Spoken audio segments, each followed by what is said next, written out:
Hello, everybody. Hope you're having a wonderful Sunday. Welcome back to the Dungeon Initiative. Been a little out of it, but we're getting back on track here.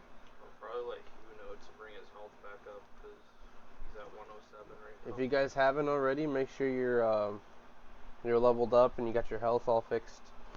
You guys did get a long rest, so you should be at max and all your stuff. I'm coming in clear for everybody. Sound good? Are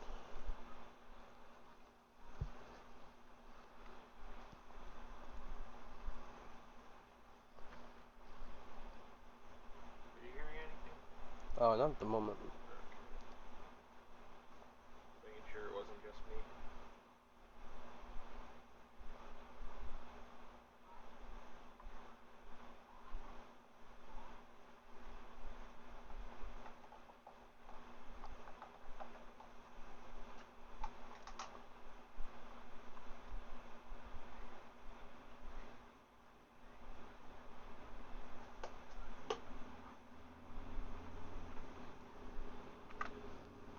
Everybody can hear me okay?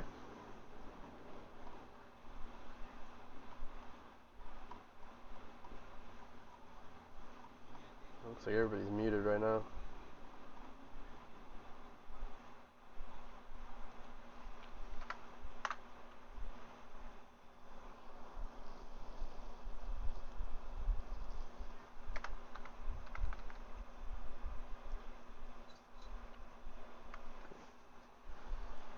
Alright, well, last time when we played, you guys were on the Acquisitions Incorporated moon base. Still a fairly new location under Works, and you guys also met a new character, sort of new, a regular version of Fenrir, who creates little mechanical items and magic items for you guys to take along with you. And you guys also saw that there's a giant worm that lives on the moon itself. And from there, you guys boarded the balloon and are headed back down to the city, or the capital. Is there anything that we need to cover along the way? Because I was thinking of just kind of like speeding us there, do a little time pass. So if there's anything that you guys needed or have questions about before we start up, go ahead and bring it up now.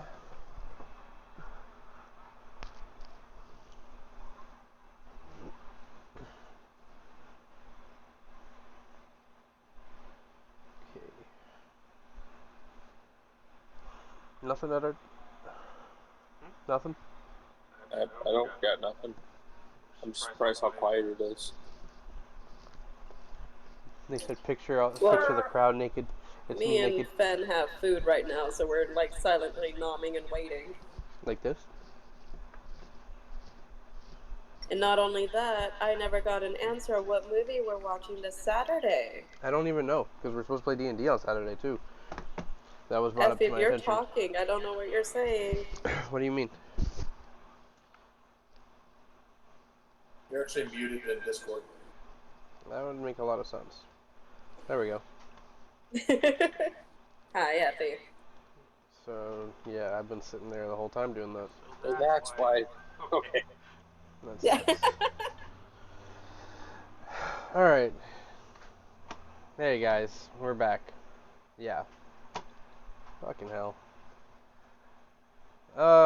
Somebody else do the recap.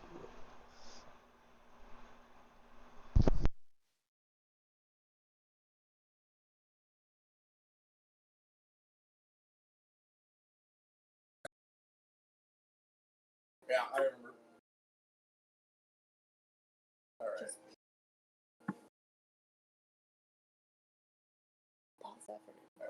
So, previously in the Dungeon Initiative, we were taken into a Acquisitions Incorporated blimp that seemed to have transcended above the atmosphere and taken us to the moon.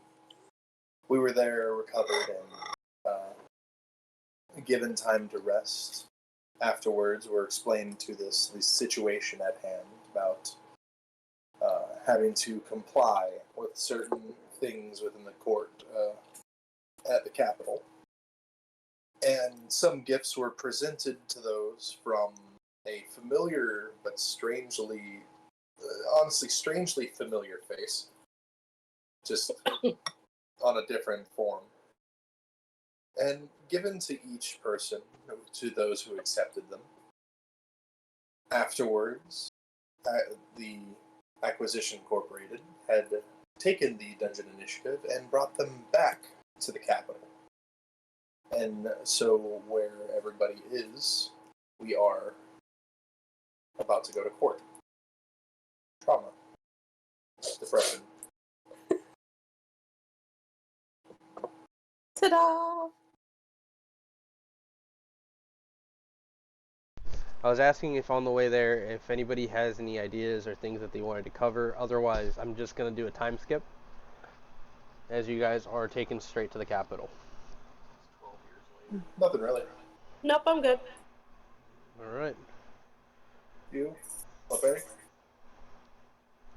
I'm good. I'm good with that. Also, by the way, you guys hear me? I have my Bluetooth headphones in, but I know sometimes it sounds like very You sound good. okay. So, their journey from space back into the planet, flying over the ocean itself and then going past the eastern coast where Sweetwater sits. You guys had gotten a glimpse of the town and how some of the people seem to have been recovering, but not enough time spent there to get a full understanding. The leader, Omen, had let you guys know that anybody else in the town at this time, he's going to try to keep them out of the whole situation and keep their focus on the group. So Riza and the others had not been picked up, but with a guaranteed promise to come back and get back whoever needs to be picked up. The journey there takes a couple of hours. The keg bots consistently offering you guys beverages and food and anything else that they have on board to offer. But for the most part, the trip is quiet amongst you guys. Not a lot of words passing between you guys. You've been given your rooms and separate quarters. Edar jumps off, gets eaten by sharks. By what? Sharks. Why? Because. Okay. Well, soon you guys hear a alarm going off on the top deck, and whoever wishes to come up, let me know, and I'll explain what you see. Fenrir's kind of curious about the loud noise that is woken him up. Alright. So Fen, as you head up to the top deck, the kegbots are kind of marching around as usual, doing their duties. The heavy clouds that were once like surrounding the battle balloon have kind of dissipated as they've descended down a little bit, and behind the ship are the mountains at the center of Terra Promessa. Below, you guys go ahead and make a perception check for me. I just realized they've never been here, have they? No.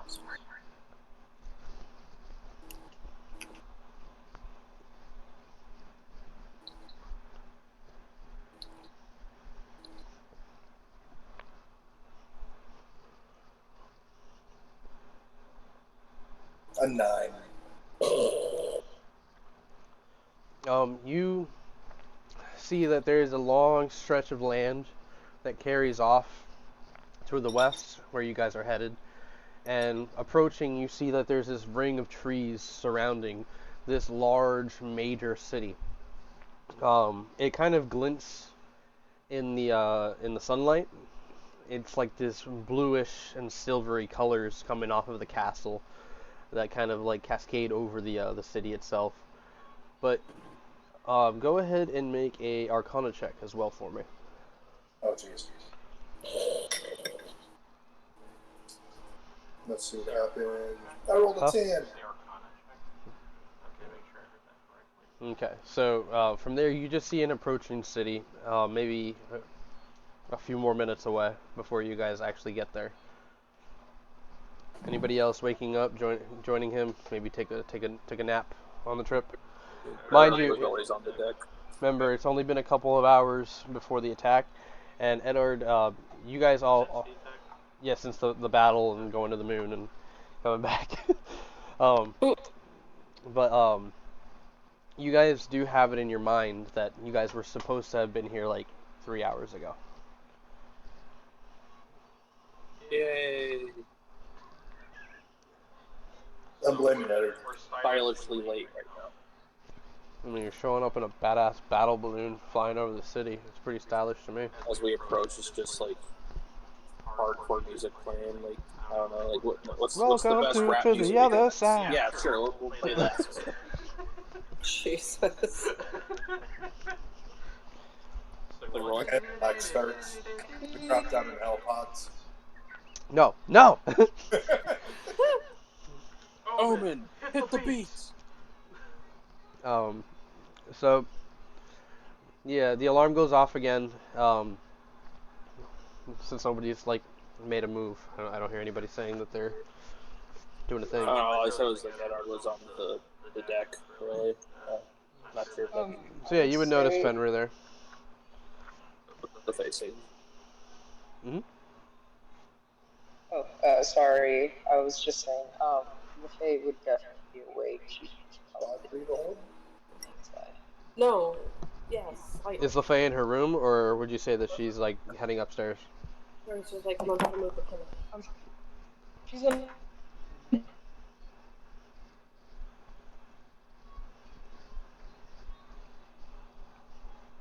One more time.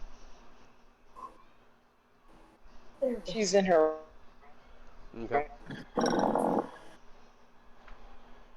Okay. So whoever else is on top deck right now, go ahead and make a perception check, followed by a Arcana check as well.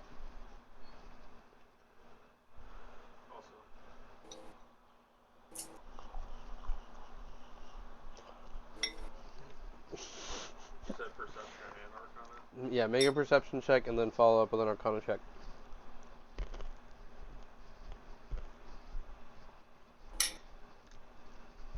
19 on perception.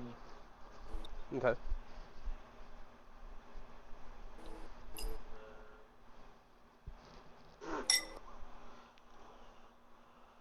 An 8 on Arcana, even though I have proficiency in that. Even did you roll with your proficiency? It's automatically added. Oh well. Gotcha. I rolled a 2, and then it added. Oh, damn. Okay. So with your perception though, you kind of like looking off the front of the ship. You see the capital getting closer. You know your feelings about the major city kind of washing back in. When you turn, you see Fenrir on the top deck, and then looking past him, you see like out across the land itself. You can just make out the outer walls in the distance. You know what I speak of, right? Home. Wait, is it that close to the capital? I forget. It's like so you have the capital, and then like trekking in between the capital and then the major mountains. Okay. I was just trying to like remember like where on the map it was exactly. So It's like kind of western from the city, right? East actually. East? Mm-hmm. I thought it was west. Nope, east. Okay. That's different. It's been like that. East. No, I remember the map it was west. It's Weiss. Map. I'm gonna show you where it is so you can know it too. Where I point my fingers, where your hometown is, right too. Right there. Capital. Oh, wait, that makes more sense. For some So reason, you guys are like right around here, like approaching the walls. For some reason, to me, I remember the capital being more toward the center. I don't know why. Oh yeah, I gotcha. But yeah, you can kind of make it out, but the closer you guys get to the capital, the more it just kind of like distances away. Who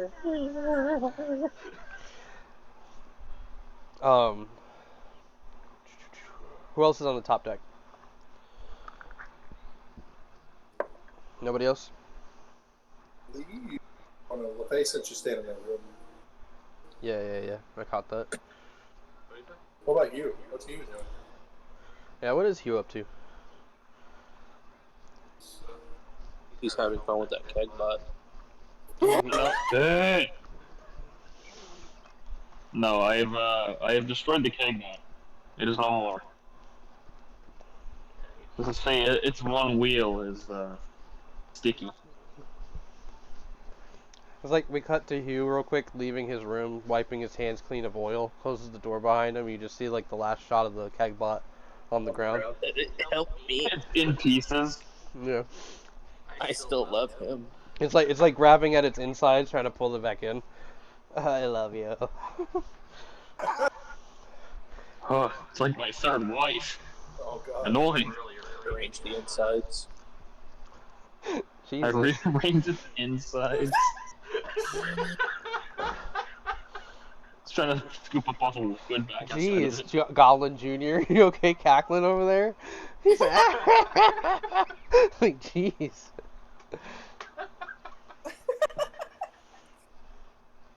Yeah, spooky ghost man, bam. Imposter. So, while you guys are all doing your thing, Omen calls out to the keg bots a couple of orders, and they kind of start pulling the sails up, and the ship starts to kind of slow down as you fly over the Gokra forest and cross the open land to the city walls. The eastern gate is what greets you guys, and there's a couple of bewildered like soldiers on the wall, like looking up at you guys as you approach. Do we attack this? I don't know. Omen like hears you, and he's just like, no, don't attack anything. Okay, we've done enough of that. I was making a joke from like if the guard like looks up to see this, they're just like, should we arm the ballista? What is this? You just see Willem Dafoe staring up like. No, all they see is just like cannons and weapons and harpoons on the front of the ship. I mean, it's like the meme with Willem Dafoe when he's looking up and it's like a shadow coming over him. Oh yeah. Omen like makes his way to the front of the ship and he calls out, "Acquisitions Incorporated, here to see the king." And there's a couple like pauses before they kind of like wave and shout to one another. Go ahead, and if you guys want to on the top deck, make perception checks here.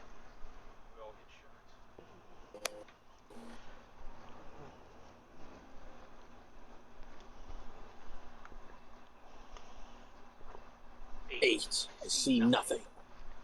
I rolled a 10. You see slightly more than me. I can see color.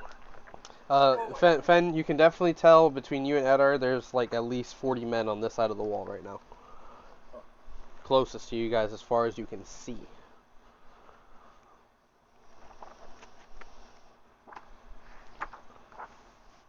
Well, we're nearsighted, so of course that's as far as we can see. So, unable to see anything past this point, an order comes back, and you guys finally see that there's like this gray, like silvery, like bubble that's forming around the city itself that splits open to allow entry, almost like a veil parting. Welcome to Wakanda.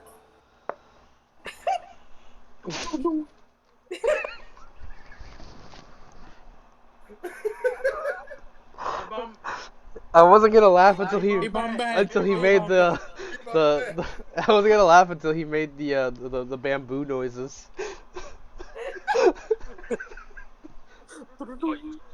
I hate you.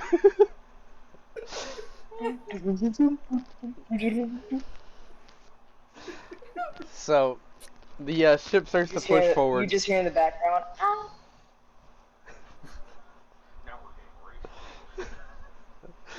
Alright, so you guys watch as the ship pushes through. The soldiers calling out to each other. There's people in the city streets that like see you guys approaching.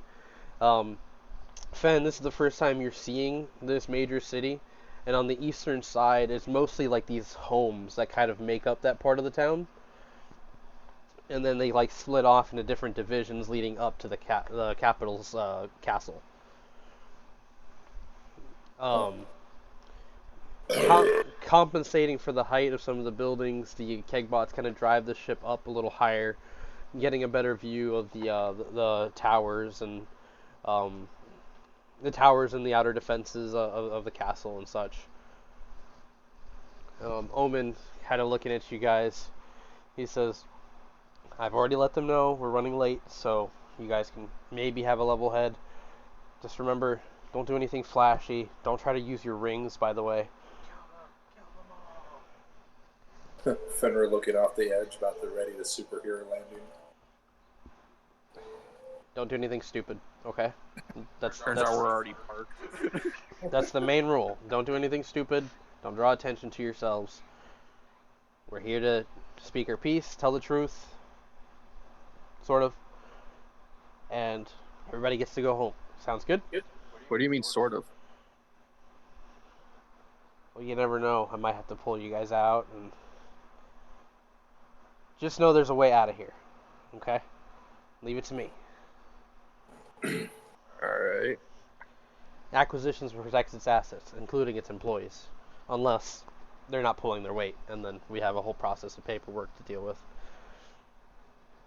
Alright, get ready to land. North side of the castle. And sure enough, you guys are kind of clearing over like this mid-district. Again, there's crowds and such. I don't know how much interest you guys have in peering in or maybe getting an idea of the layouts and stuff like that. So let me know. As you guys pull around the back of the castle, you see the familiar garden area that leads up to like this large balcony. And the Dungeon Initiative double doors at the back as well.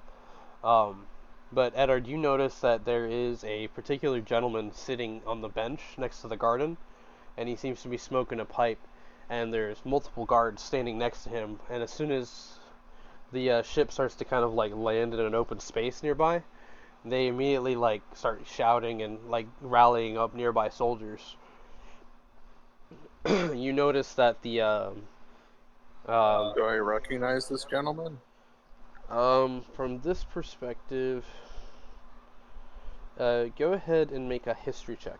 We'll do it like that instead. And do it with advantage because you do recognize the armor set is Bloodstream colors. That makes it a whole lot better. Dirty 20. So you recognize not just the colors of the House of Bloodscream, the silver and the reds. You also recognize that the gentleman who's smoking the pipe and currently watching you guys clearing it, putting it away, and putting his hand on his hilt as you guys land.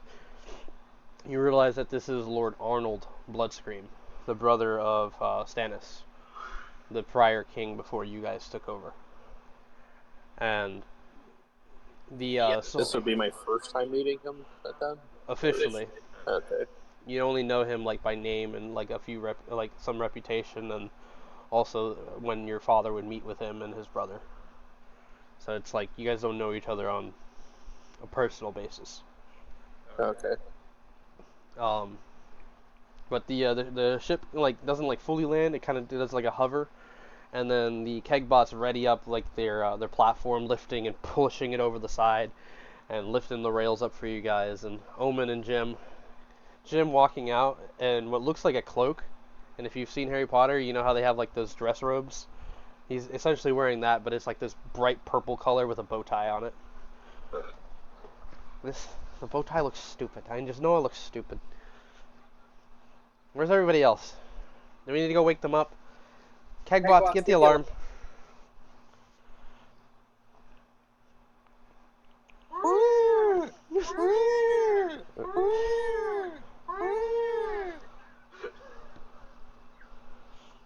Zoe and LaFay, you guys hear the alarms going off. Did that work for your alarm? You see that Ona's coming out from below, and she's like, I'm awake. And she like, looks over at you guys. Are we there? It's like the guards are acting all normal with everyone, but as soon as they see Ona, oh no, a child. And then they all go to arms. Yeah, the soldiers on the ground, they're like lined up, kind of like if they've been rehearsing this the whole time. Uh, Arnold like kind of like steps up between like these two lines of soldiers, kind of like waiting for you guys to come down. If you guys seen Breaking Bad, and you know who Bryan Cranston is, that's who I kind of like pictured Okay. this So he's character. like a weathered, experienced man, basically. Oh yeah. But yeah, you guys can see that they're waiting below, and Jim like sees him, and he looks back, and he's just like, "Jeez, that guy looks like an asshole." How slow is the ship going down? It's like it's hovering there now, maybe a couple of feet up in the air now. I just thought it'd be funny if like he's just standing there waiting for them to come down. It's just slowly coming down. We'll be there eventually. Fenrir's gonna kind of like walk up to the edge where Jim and Omen are, and he's gonna like look off the edge, look directly at the storm, the blood screen guy, and he's like looks at Jim. Is that the one you said was an asshole? Yeah, look, he just seems like he's got a stick up his ass. Oh no, absolutely. I've seen the type. Hugh walks up right as he says that.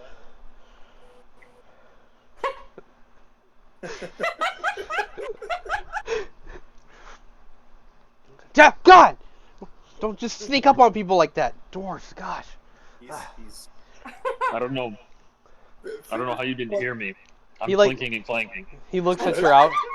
He looks at your outfit now, and he's just like, "Tell me you're not wearing that to court. You can't wear that to court. You got to like, all of you." And now he like finally looks up at all three of you. And would like kind of wake up, just like, what's wrong with what we're wearing? Still wearing adventuring gear. What do you mean? This is the only thing I own. And for one, you're still covered in blood. And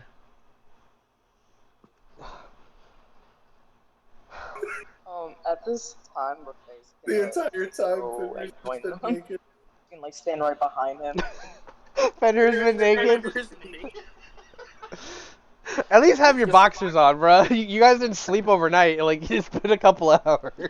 So you're just showing Tattered shorts that used to be pants. And then like Jim's like looking right there, and then he looks up at you. He's like, "You had to wear the one that has the hole right there, huh?" I mean, I've been wearing these for the last few days. He pulls out a notepad. Get big guy some underwear. Standard issue. Acquisitions Inc. LaFay. never Hold on. There's other people playing. Oh, LaFay was speaking. Mm-hmm. Yep. Go No, ahead, wait. LaFay. I was gonna say, LaFay unintentionally, she's just gonna walk up behind him, but very quietly. So like, To Fenrir or yeah, Sounds like no, to Jim. yeah. I was say if it's Ben turns around, smacks her across the face with his dog. Yeah, not to Fen, but All right. Make a Thanks. perception or make a stealth check. I was just All telling right. if she was coming up behind Fenrir, it's like Fenrir doesn't know, he turns around and somehow knocks her down to half health by accidentally hitting her with his dong. 15 again. concussion. Again, she's yeah, just walking up. yeah. You're just standing there. He hasn't noticed you yet. And then Zoe, what are you doing right now? She's gonna go ahead and walk up towards them, a little annoyed by the loud noise. She does not like alarm noises at all. Yeah. But she, yeah. like fixing her kimono a bit. This one is a little bit is different from what she would normally wear. It's a little bit longer past her ankles now, so her peats are hidden. So no toe beans out. Nobody sees the. Nobody sees the floofs. But She just hit her funny bone. That's great. That's funny. It's not humorous, guys.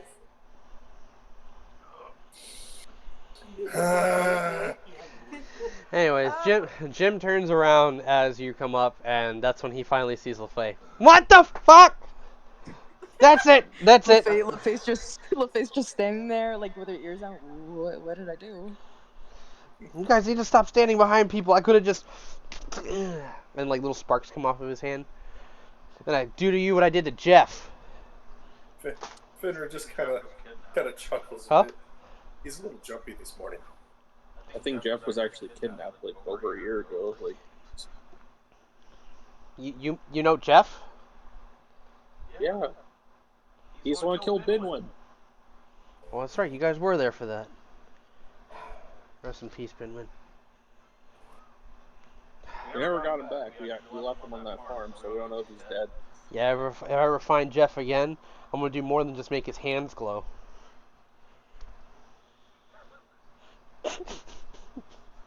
And I'm just kind of thinking back from what it looks at LaFay. Jeff's hands could do that? I guess so. Omen starts laughing. Did you just say Jeff so? No, I guess so. Jeff's like, I heard Jeff so too. And like, as they step on, both the acquisitions member are just dying of laughter from their own joke.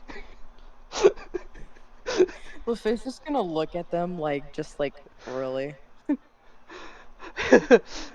For Jeff's Kind of sake. glaring at them with like squinting eyes. Hey, we're just Jeffing around.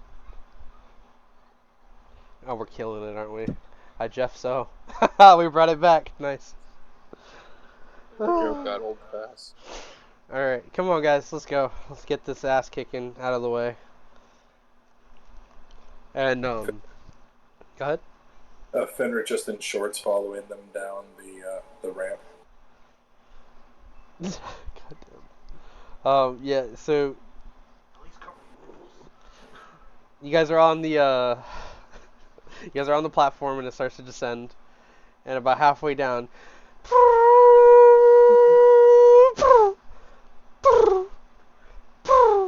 the keg bot. How high are we? The blood scream. Jesus. How high up are we? You're about 40 feet up in the air right now. I'll just cast fly on myself and grab on and float down. But when you're about halfway, it starts to go down all the way. Doesn't matter. I made it there first. Doesn't matter. Lord Arnold looks at you and he's just like,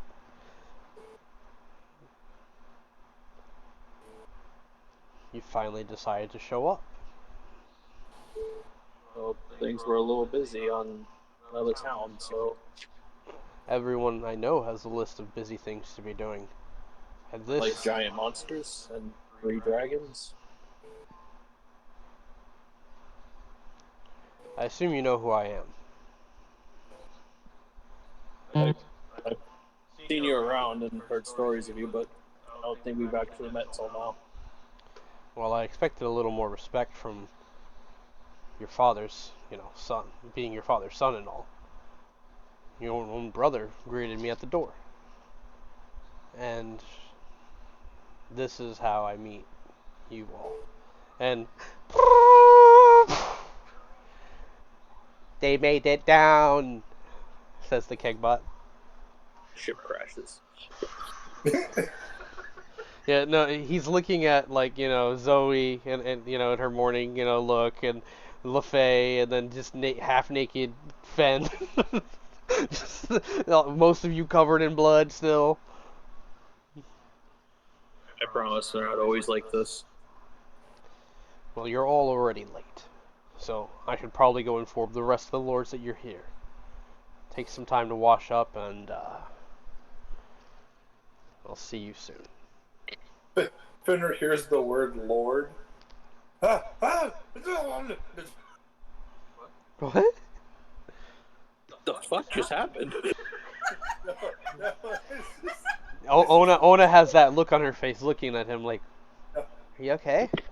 Sounded like he just had like a spaz for a second. Because the Lord of the North and Lord of the East, so the word Lord to him is just like It's a trigger word now? it has become a trigger word. We can't have him sit in on this then. He's gonna go. He's gonna lose it on everyone. Everybody say Lord. Lord. I'm gonna rage now. Lord, Oh, Lord, Lord, Lord. Lord. Lord. Freaking sea Do you need some keg? Says the kegbot happily, offering you its spigot.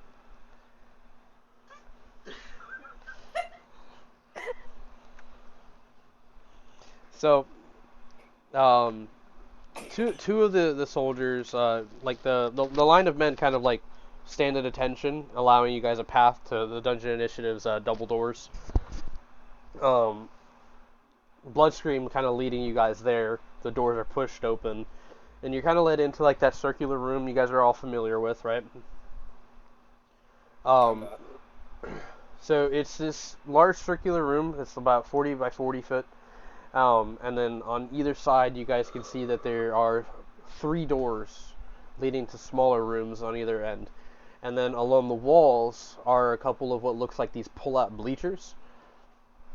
There used to be a couple of tables and chairs in the middle, but all that's been cleared out, and actually looks like there's just been some like renovating going around here, as the colors and stuff like that have been repainted over, and it's no longer sporting the blacks and the orange colors of the initiative. Had to get rid of that gaudy color they had in here, says Bloodscream, looking around. Get it back to looking a little more familiar. There's fresh clothes in your rooms. Get yourselves ready. I'm sure you know where the bathhouses are. What are the colors in the room currently now? So they're being changed over to a shade of red and whites. He's just kind of like looking at it. Are you?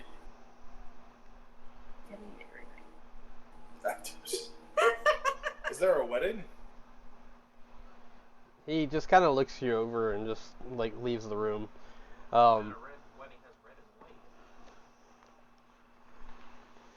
He's currently like headed to the south end. Again, another pair of double doors that are currently sitting open, leading to a small passage ahead. So in this initiative hall, you guys have the 6 rooms to go into. Jim and Omen kind of like look around, and Jim's is like, where are all the tables and stuff? They don't have any place to sit. And like he waves his wand, and like it almost looks like a couple of tables and chairs kind of appear before you guys. He sits down, takes out a little teapot, sets it in the air, and it starts to float around and pour tea. Omen sits down for a cup. You guys should probably get cleaned up. There are some washrooms, but I think you have to go to like the west wing of the castle. Just don't get lost around here. Do they actually have clothes that might fit me? So going into one of the rooms, it doesn't look like they necessarily like tailored the clothes, because all of it seems to be like either a one size fits all or too small. Just use the Or curtain. too big. Pecs. Just take the curtains, wrap them around you like a Roman. Toga. Yeah, toga. Toga King. I mean, they're gonna be too big on me. Toga. Oh, yeah.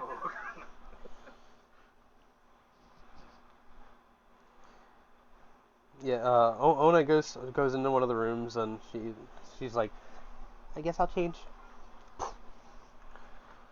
And then it's just you guys with Omen and Binwin, or Omen and Jim just in the middle of the room drinking tea.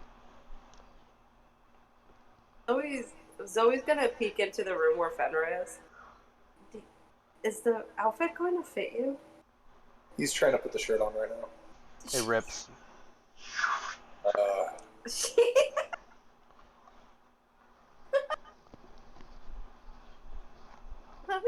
you. Did they think we were all human?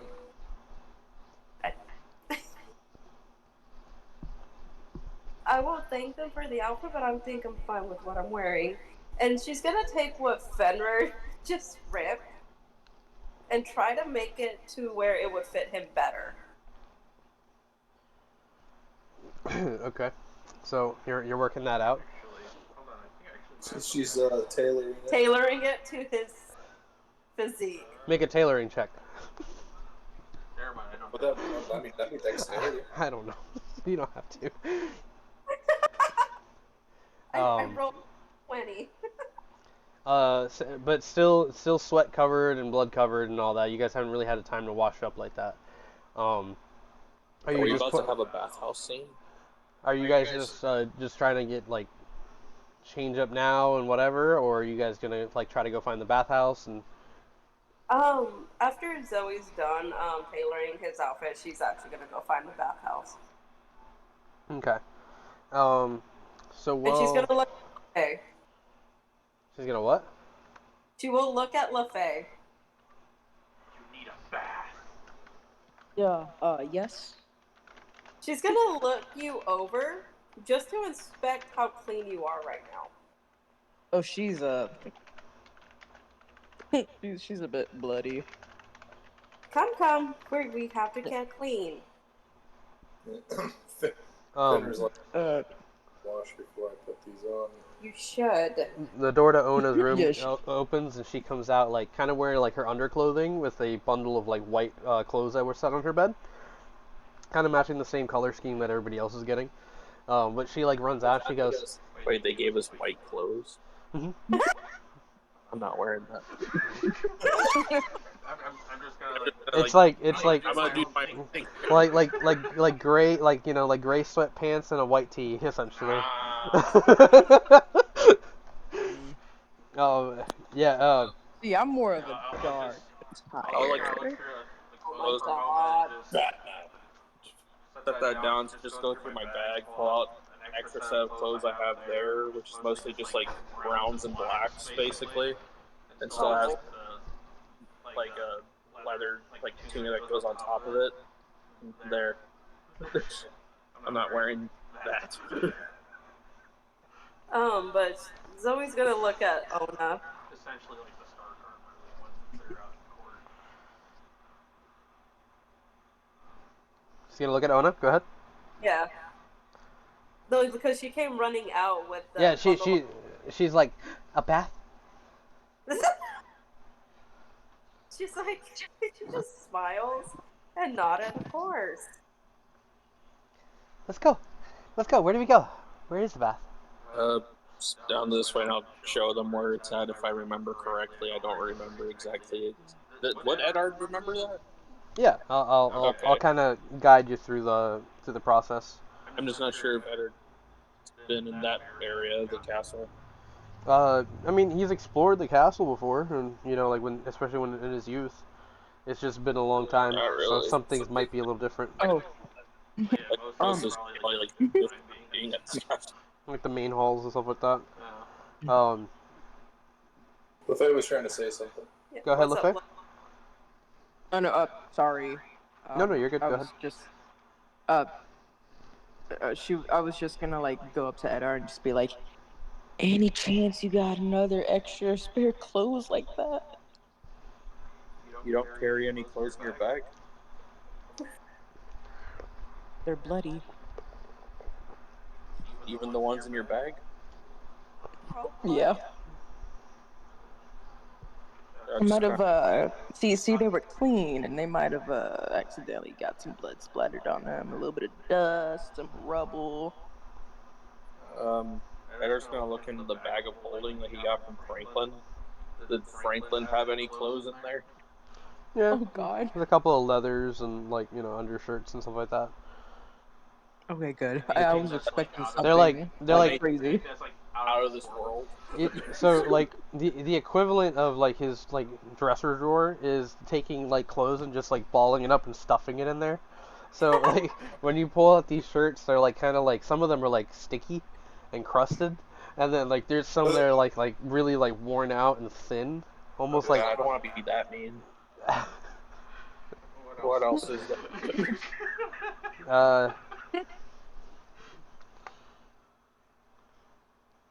Go ahead and roll a d20 for perception. 40. Mhm.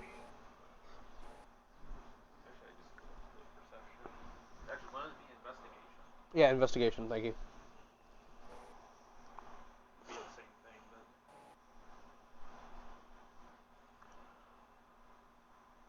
Tres. Okay.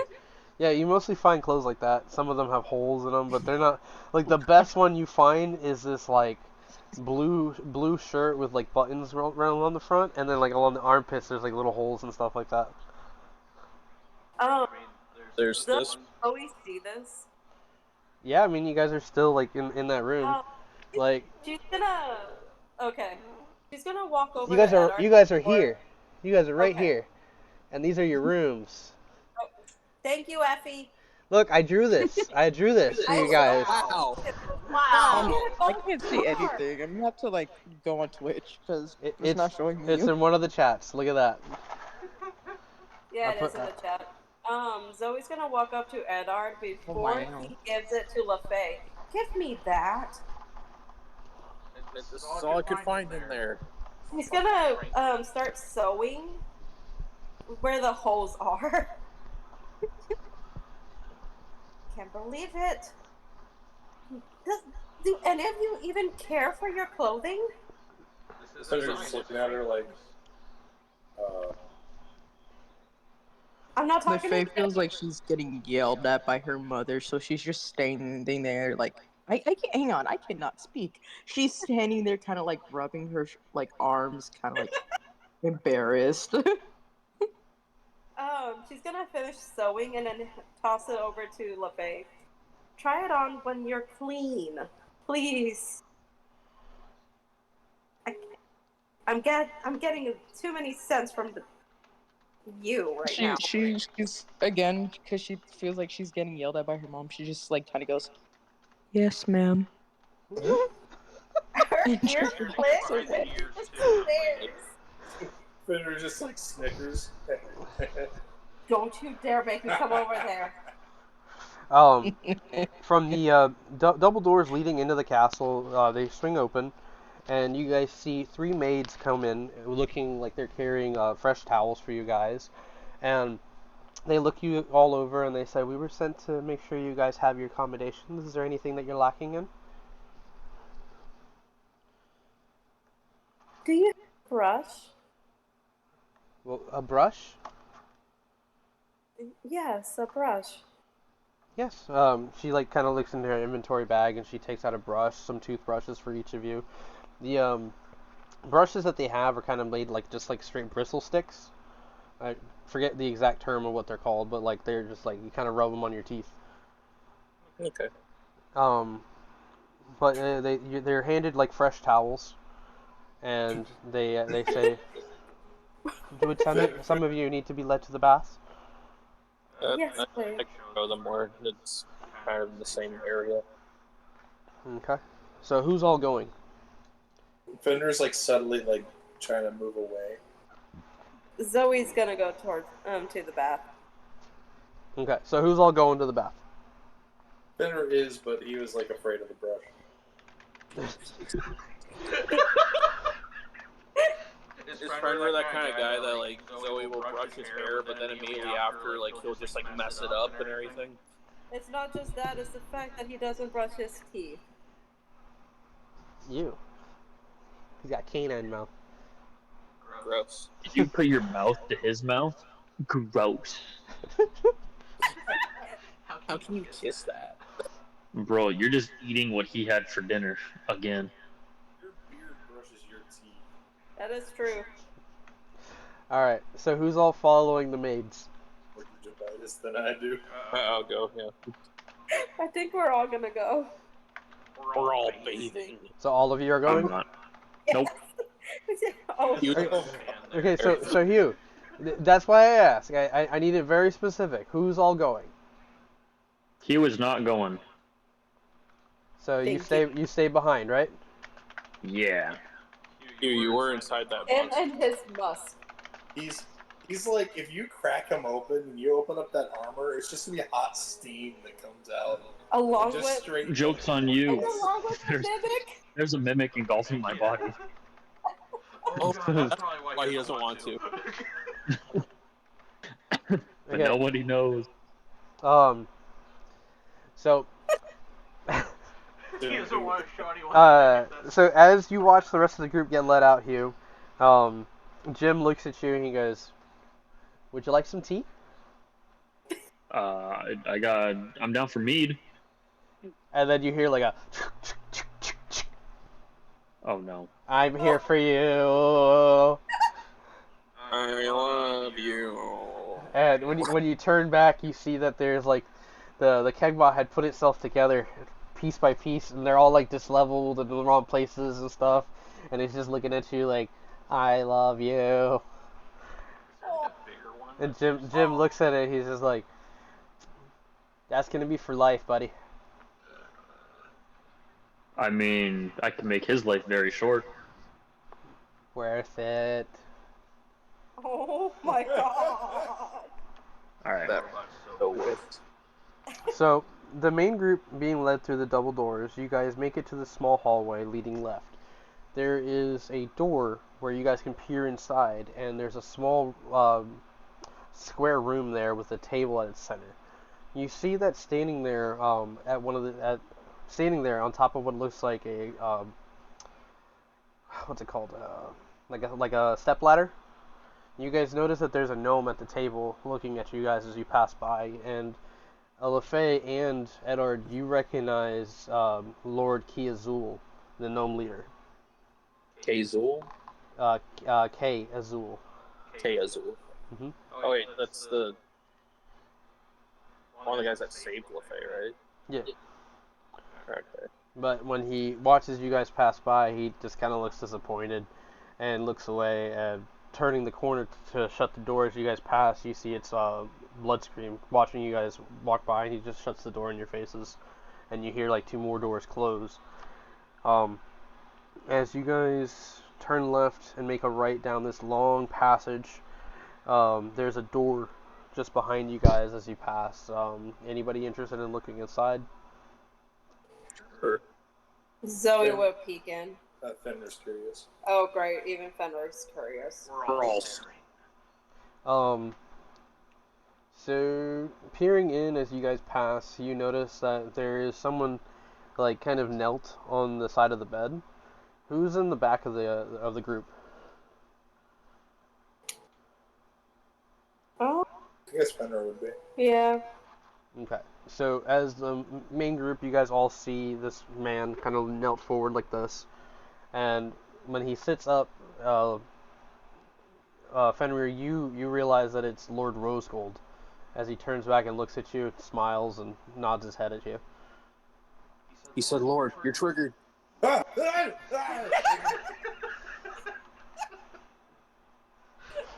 So you guys continue south down this passage.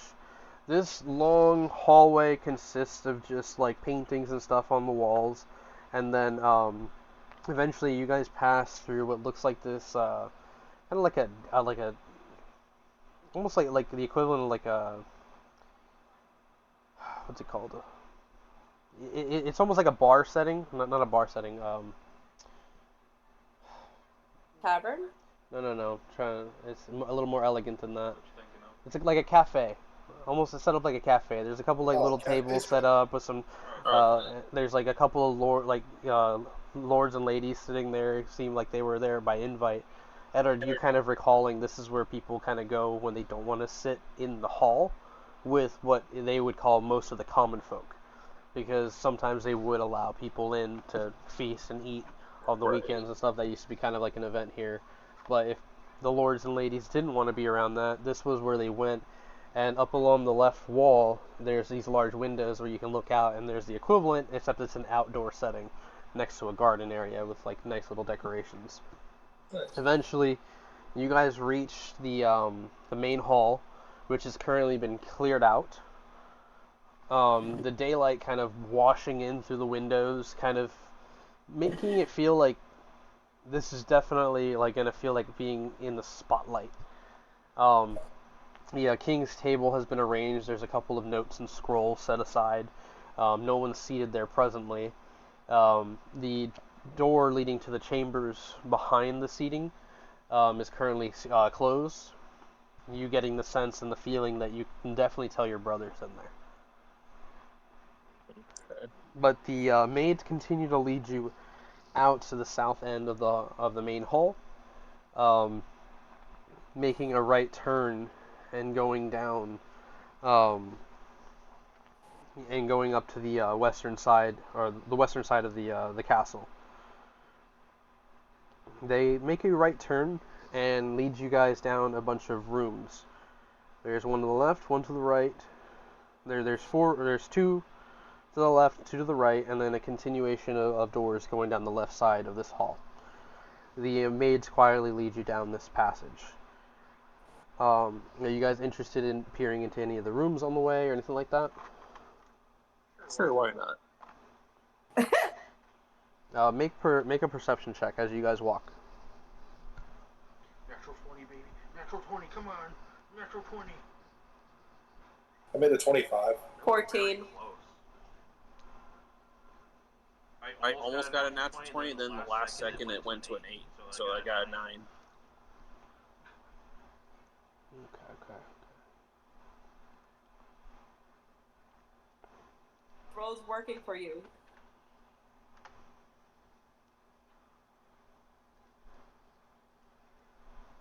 Alright. So, for the most part, when you guys are passing these first four rooms, you can hear like there's like some whispering going around, from behind the doors. The second door to the left, as you guys start down this passage, is slightly cracked open, and you all can notice like there's like somebody that like peers through to like look at you guys as you're about to pass, and then they kind of laugh and they close the door, and then there's proceeds to be more giggling from behind the doors. But Fen, with your 25,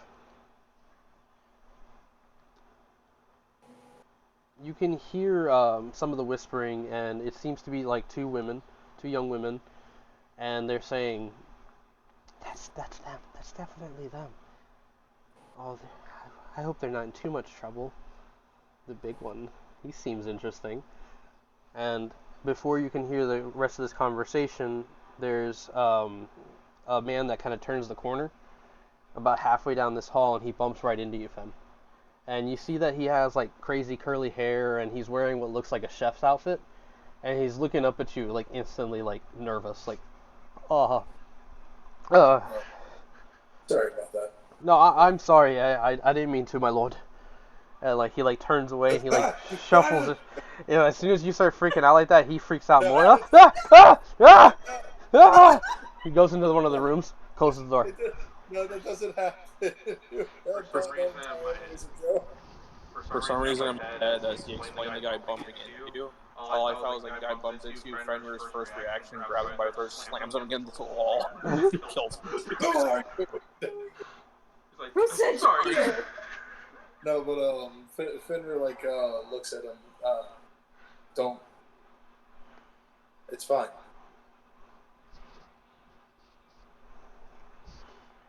Yeah, no, he like when you started freaking out, he freaked out and he ran into his room. I didn't freak out. That's just a joke. That was just. Oh well, I was rolling with it. I was rolling with it. It was about to be canon as hell. He said, Lord. Yeah, but he's nervous. He bumped into you, and he feels like he caused some sort of offense, and he does shuffle off into one of the rooms, and you do see like the next door over there's like a lady that kind of steps out wiping her hands, and she's also wearing the same outfit, and you guys realize that these might be like sleeping quarters for people who work in the castle. You turn a left corner, another long passage with paintings and stuff like that on the walls of people who worked before. Making another left turn, you guys can feel like the temperature change and kind of warm up as the maids kind of lead you down. And about halfway down this hallway to the left, there's a passage that splits into two rooms. and they kind of point you off and they say, "Ladies to the right, gentlemen to the left," and they hand you guys your towels. Ona, excited, like dips off into the bathhouse, and you guys hear the echo. This is huge! Whoa!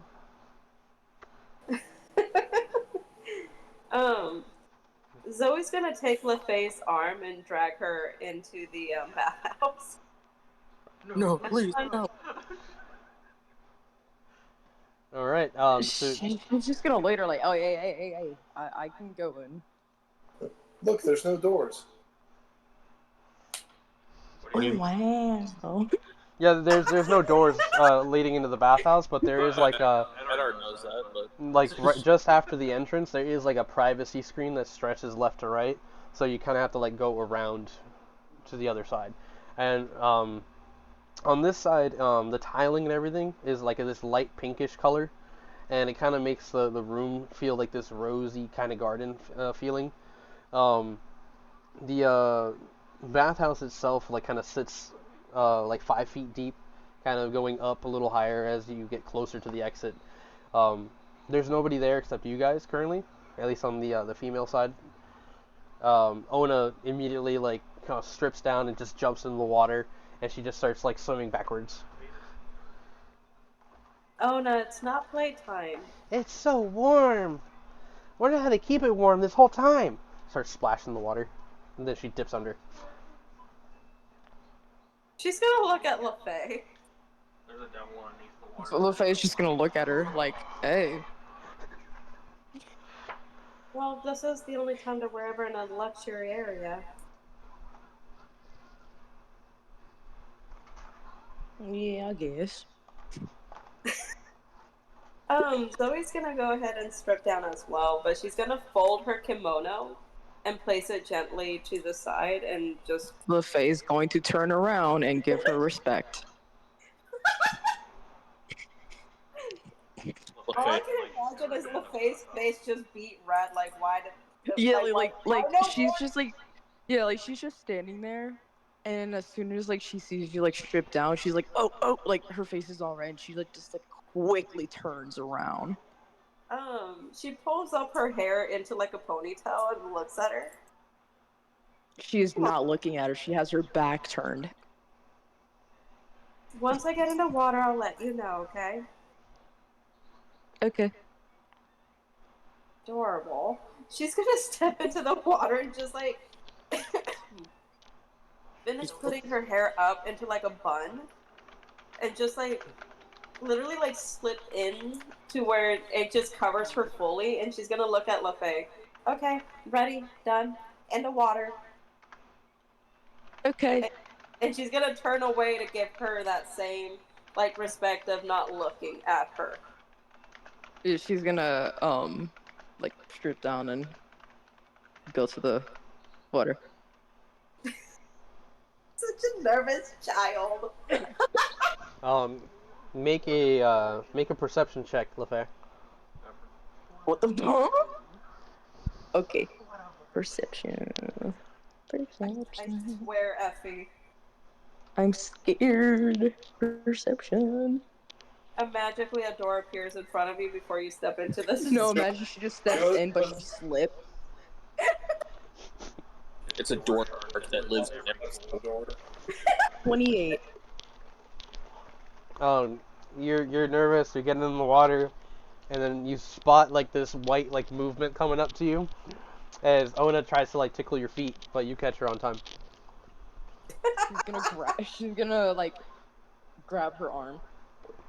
Yeah, you grab her arm. She flails, hops out of the water, and she's like, "Let go of me!" Starts splashing water. If I was just gonna like give her this look of like don't, and just like let go. All right, so you guys are, yeah. I was actually planning like because he's like since Ona like basically hissed at her, I was gonna make Faye like hiss back. And Zoe's just literally in the water, just staring at them like I'm with 2 children. So, while you guys are in your bathhouse, the gentleman, I think it's going to be Eddard and Fen, right? Because he stayed. Yeah. Let's go take a Yeah. bath. No Homo.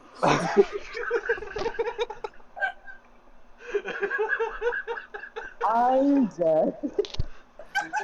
Before even stepping into the bathhouse, Fender just rips the remnants of the shorts off and walks in. So, Watch the bathtub be like as- super Yeah, I'm just small and kinda they had to taking get off. next to each other. hold on, because it's leading to a series of events here. Like, I I'm just just start gonna start taking my stuff off. Oh, I'm I'm only top joking. of the Just Hold on. stripping down naked and just going to the pool. Okay, hold on. No. He's done with us. It's a bathhouse. This is a normal everyday thing. No, I get it. So, Fen, as you turn the corner to kind of go around the privacy screen, Eddard, you're kind of going around. You're about to do the same, right? Yeah. Fen, as soon as you like rip your shorts off, a pair of girls come around the corner of the bathhouse, and they like stop. They start to laugh, and they pull each other away, and like they turn the corner and they look back at you, and they're just kind of whispering, and then they giggle off down the hall. So tiny. I'm kidding.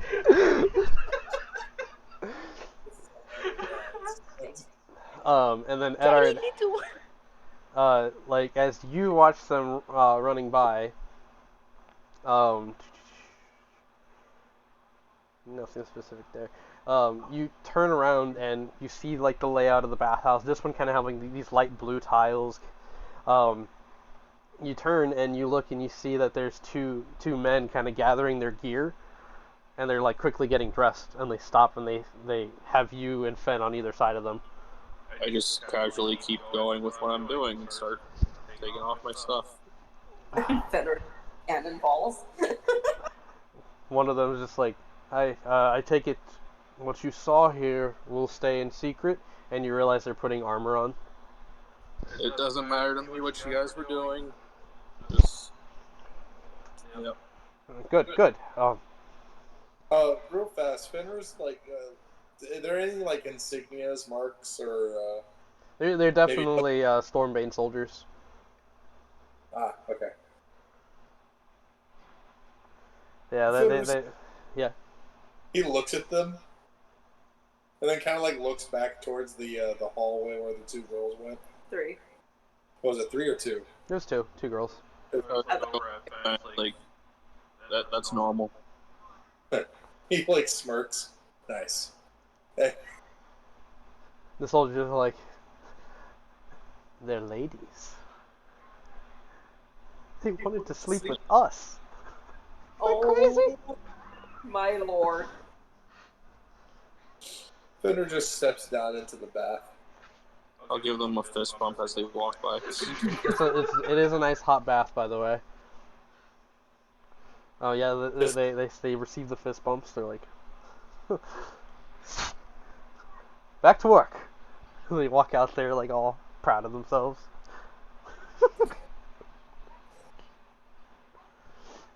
So Fen in the bath. Eddard, you're Yeah, I go into the bath.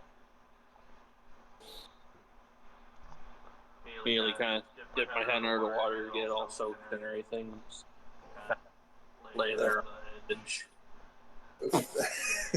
on the edge.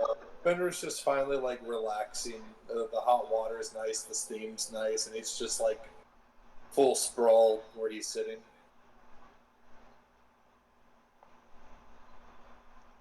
Yasha and Moroku when they're in the hot Dude, sitting in 5 feet apart because they're not gay. Yeah.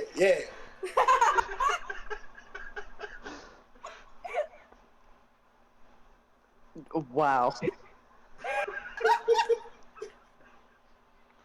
So This is new to you, huh? Bath like this, yes. I actually found a spring one time, very similar to this. Okay.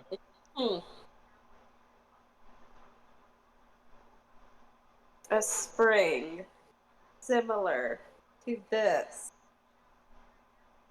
It was a fountain in the middle of the park.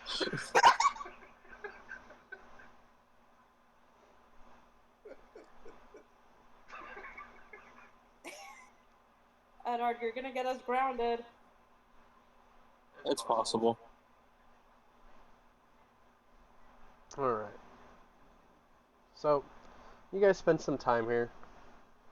I don't know if there's anything you guys wanted to speak on with each other. Ona, for the most part, she has her fun, and then she's like lays out on the side, and then she's kind of looking at you guys like, do we have to deal with today? I just want to lay in this pool. It's so nice. We do have to deal with today. I don't want to. The sooner we get this done, the quicker we might be able to get another bath. What if we just build one at home? Be much better. That actually was what I was thinking as well. A big one where everybody can fit inside of. I would not suggest that. I think I would rather have it separated. And then Fen can turn into a giant monster, jump in the water, and make big waves for everybody. Kills everyone. Johnny used to do that. It was fun. Zoe's just gonna rub at her temple a bit. You know what? Why not? We'll make our bathhouse, but we'll also make a large pool for everybody. Okay? I mean, we have a lake, but it doesn't steam up like this. It's always cold. I have an idea. Xenagos, use meteor. No! Jesus. So, hey, LaFay. Yes. What did they mean about you bounty hunting? And what did you do? Oh, well, you see, after the battle between Dorian, I decided to go bounty hunting. Just to, help out and try to get my mind off of people's death. But I didn't know I didn't think I would go too far. You almost sound like you're not even sure. What was that? I didn't catch that part. You sound like you're not even that sure about it. Like you don't remember doing any of this stuff. I remember some, but then it's like my mind went all fuzzy. And next thing you know, I just don't remember killing right after. Well, at least we're all here together now, and it's gonna be like that for the rest of our life. We have each other's back, and whatever happens in there, We'll always be there.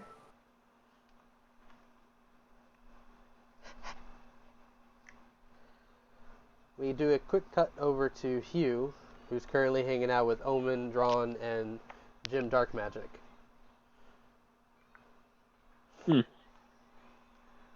Jim looks at you and goes, Omen's just kind of rubbing his temple, trying to ignore both of you right now. What's your problem? What's your problem? What's your problem? I asked you first. I don't really. Jim doesn't really have a lot of problems. You see, Jim just magics them away. And Jim's about to make. He doesn't face his problems. Noted. Why face your problems when you can magic them away? Wouldn't you do the same thing? No. Oh. I like to really destroy my problems. I can appreciate that. I used to have a dwarf friend. His name was Binwin. He used to love smashing things. He killed a fucking Hydra once. You ever killed a Hydra? No, but I fucked your mom. No. Yeah, I'm just well, laughing hysterically as I say that.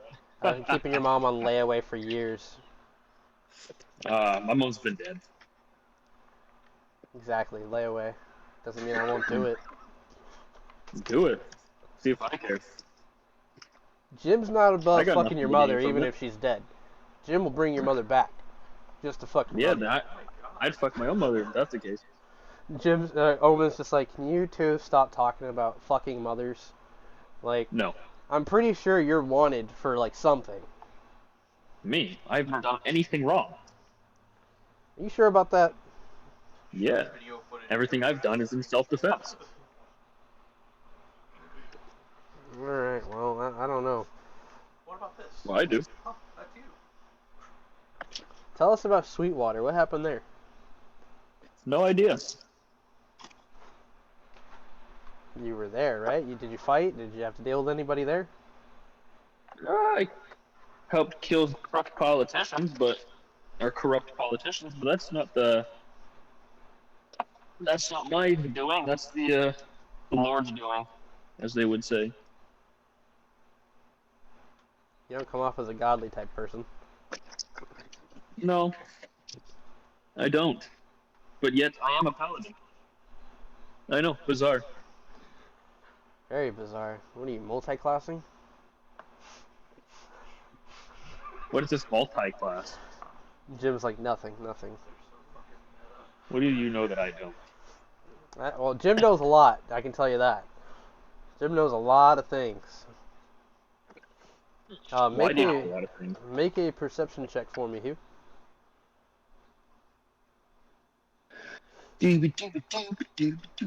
Let's see how bad this roll gets.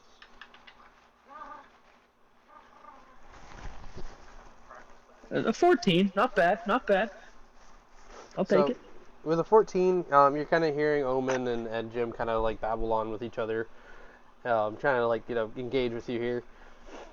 When like off behind Omen, you can see down that hall that everybody else went down. You can see that there's a blonde girl kind of like peeking in, and she locks eyes with you, smiles, and then like kind of dips back. Bow chicka wow wow. If you guys will excuse me, I need to go to the bathroom. The bathroom. Yeah, I need to go to the bathroom. And Jim's just like, he probably goes outside. Go ahead, buddy. Go find yourself a tree. I will break your kneecaps. I will magic away your kneecaps. How about that? And I will still find you, and I will still kill you. I love this guy. Like as you're leaving the room, you can hear him say, "He brings back memories." And then you go out. That guy's fucking weird. You go out into the hallway, right? Yeah. So you have a right turn and a left. You saw her dip off left. I go left. If you start off in that direction, the first door to your left opens, and I don't know if you met him, Lord Rosegold, bald gentleman, currently dressed in a black suit with a pink shirt underneath. He stops and he like looks at you. He has met Rose Gold. That was right? That was during the incident where you guys had to stop me from killing him and his knight. Yeah. I don't remember you, as I keep walking. It's good to see you too. Well, I'm a very busy man. I must go. For what it's worth, I'm on your side. All of you. And then he kind of goes into that middle room that you guys had seen for a second. You continue down that hall. Let's see. Make another perception check here for me. 18. So the door to your left going south down this passage, you notice that it has like a slight crack to it, and you can just make out somebody peering out. Do I see blonde hair? You can't tell if this is particularly blonde. Just kind of see like their face for a second, like. Okay, I'll bite. You go up to the door. I'll go up to the door. It like closes immediately. Okay, And you hear like a. I'm a. Hello. It comes right open. There was no attempt to lock it or any sort of resistance. It swings open. And what you see is a young woman with blonde hair tied back into pigtails. And she's looking at you, and she's maybe like a foot taller than you, maybe a foot and a half taller than you. How tall are you again? 3'11". Yeah, she stands about like 5'1". Ooh. But she like kind of giggles and laughs and looks at you, and you notice that she's wearing like a bunch of little rings and necklaces, and she seems to be like pretty fancy. He's under 4 feet. Yeah. Hi. He's a halfling. God damn, he just insulted you. Huh? But yeah, she like starts giggling. You notice that this is like her bedroom, and she is most definitely wearing what looks like a nightgown, lightly veiled. What time as is well. it right now? It is like midday right now. You just wake up? It is pink, partially see-through. She has like this furry thing kind of going around her neck for warmth, and she's like kind of looking at you all shy and red in the cheeks, and she says, "I've always wanted to meet an initiative member."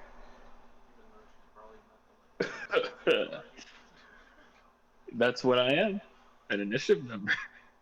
Usually you guys never have any time for me. I can make as much time as you want. She's like looking you over. What's your name? The name's Hugh. Humongous. As I extend my hand as like a little, handshake. And then as she reaches for my hand, I'll kiss her hand. Okay. Mwah. Immediately guards shoot him down. She's like, I heard you're in a lot of trouble. I think my friends are, but I should be smooth sailing. I really hope so. We can use someone like you around here. Oh. Murder. By the way, what is your name? My name's Jada.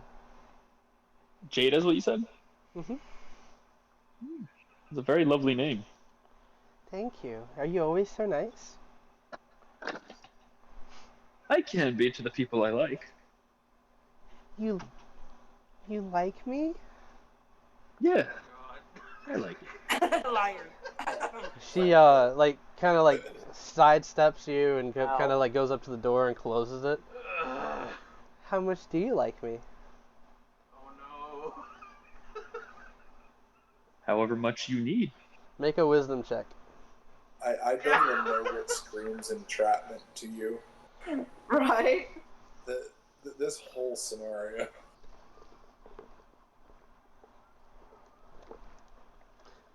I like how this session went from being Ten. a court thing, For the but now wisdom. it's just us hanging out before the court.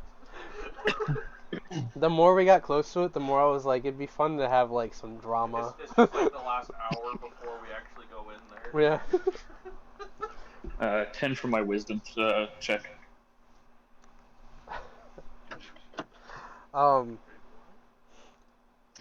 You kind of like it almost feels like something came over you, like if you ever had a cold, Yeah. you feel yourself warming up, especially when she touches you. It feels like Serena all over again. Oh no. She's like kind of looking you over, checking your armor. She's like, you must have a lot of muscles under there. And she like unclasps it, undoes your armor little by little. Uh-oh. The mimic jumps out and eats her face. I do not trust this one bit. You could. I think I have muscle. Stop questioning myself. Like, I haven't taken my armor off in like months. Huh. What was under there? what is under there? And she like undoes the front part of the breastplate, and she doesn't notice it, but like the shirt that you have on, it kind of Yeah. like wiggles a little bit. I look down. Uh-oh. And she goes, "You must have been on the road for such a long time," and pulls you over toward her bed. Yeah. And the thing is, like, you feel like you're just being kind of taken along for the ride right now. Ooh. Virgin no more. 136 years. So, guiding you over to the bed, she pushes you on your back and hops up on top of you. And she gives you a good sniff. What? Hmm. Oh God, no. Uh-oh. Is that what travel Yeah, smells since he like? was mine, he starts panicking a little bit. Uh-oh. It's like a real adventure. And she like grabs your shirt and she gets ready to like pull it. Sir, cream. I would just give me a minute to freshen up. She's like, "It's okay, you don't have to be nervous." And she like Oh, rips that's the not the front of your reason why shirt I'm open. nervous. She rips the front of your shirt open, and there, she just sees the face of this mimic, and she just like, uh, uh, Um, um, what the fuck? uh, I don't know. Um, Here, it's like she puts a blanket over you. She like cuddles up next to you. You must have got That's, that on the road, huh? I hate to break it to you. I think that's my pet. I own a pet mimic. Well, I can be your pet. Damn. And she I like mean, snuggles up. yes, She like please. snuggles up to you. Make a perception check as she snuggles into you. Trying to take the money. 13. I feel like I'm gonna get stabbed in the fucking chest. You don't notice it, but her face kind of flexes a little bit and ripples in some places. The fuck? And she Fuck. cuddles up next to you, puts her hand all over your face, avoiding your chest and your weird mimic skin condition. Fuck. And she says, Can I look again? and she says, "You're willing to do anything for me now, right?"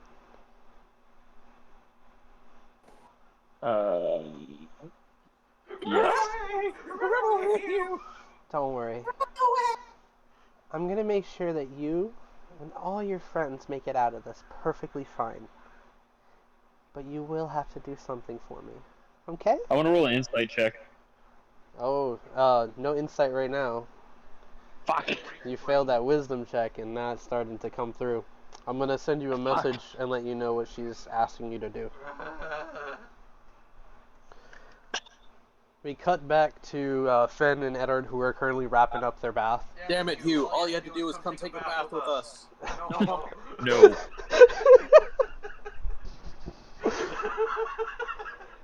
This is every reason almost. How come it seems like Every- every single time that I disappear from you guys, something bad happens to me? You wonder why. The I setup. think we're gonna have to put like a leash on him and take him everywhere we go. But I feel like shoot through it. The horn dog in me is strong. Oh, I haven't felt a woman's touch ever. I crave it.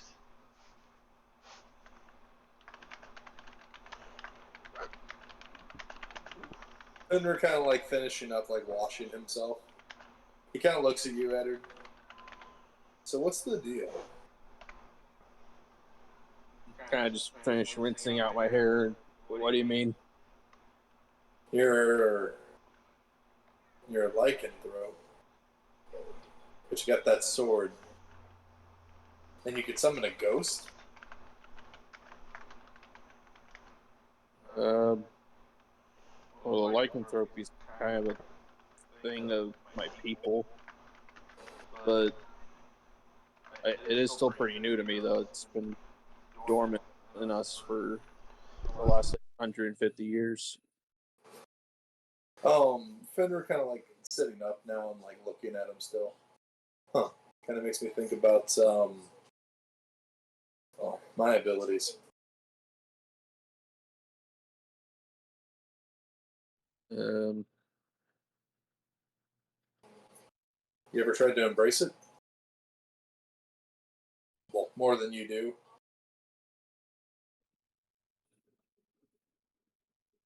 I don't know. It's just a lot going on, and don't really have time to focus on that too much. Well, if what Omen does ends up being, well, good, and we have the next, I think he said, month to ourselves, maybe that'd be a time to try. Maybe. After all, I don't even know what I could be doing for a month. I get Xenagos to try and teach me how to cast that meteor thing he has. That was cool.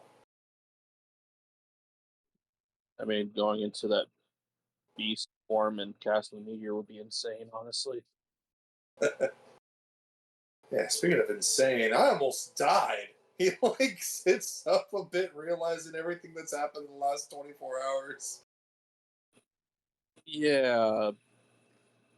Oh, Next time, don't go running off on your own, because if we didn't go that way, you probably would be dead right now. I mean that's fair, but I still never found them. God, what were their names? I think we're still rinsing ourselves off and stuff. Yeah. What were the two characters' names? The guy to go look for in the town before he decided to go fight the lords. It was the soldier and then Asher and somebody else. Hector was the brother. Hector and Asher, yeah. Yeah. He kind of looks at him. I never did find Hector and Asher. I really hope they're okay. I can only hope that. We won't be able to find out until we're done here. Yeah. I think if I have a free month, I might help Sweetwater get back on their feet for what I can do. Sorry, I missed part of that. What was that? I think for the next month, if it actually happens that way, I might try to help Sweetwater get back on their feet. Yeah, right there, you already got something to do for the month.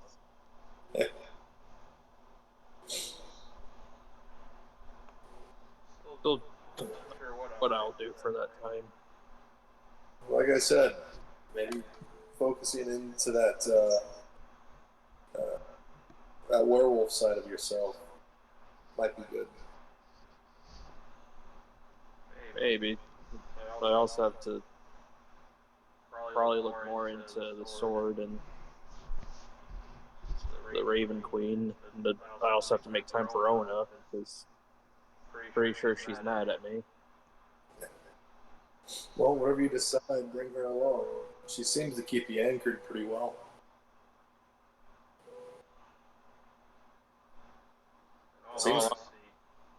Seems to keep us all pretty well. No, honestly, if it wasn't for Ona, I probably would have left a long time ago.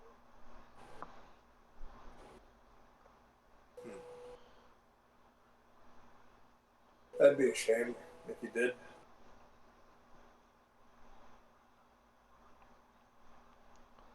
Would have never met you. True. So while you guys are having this interaction, Ona in the other bathhouse, she's kind of like wrapping herself up with the robe, and she has this other like like a towel, and she's like starts putting it on her head, and she looks over at LaFay and Zoe. She's just like, I don't have to do this unless I have hair, right? So she just puts it on her head. Zoe's staring at her for a moment.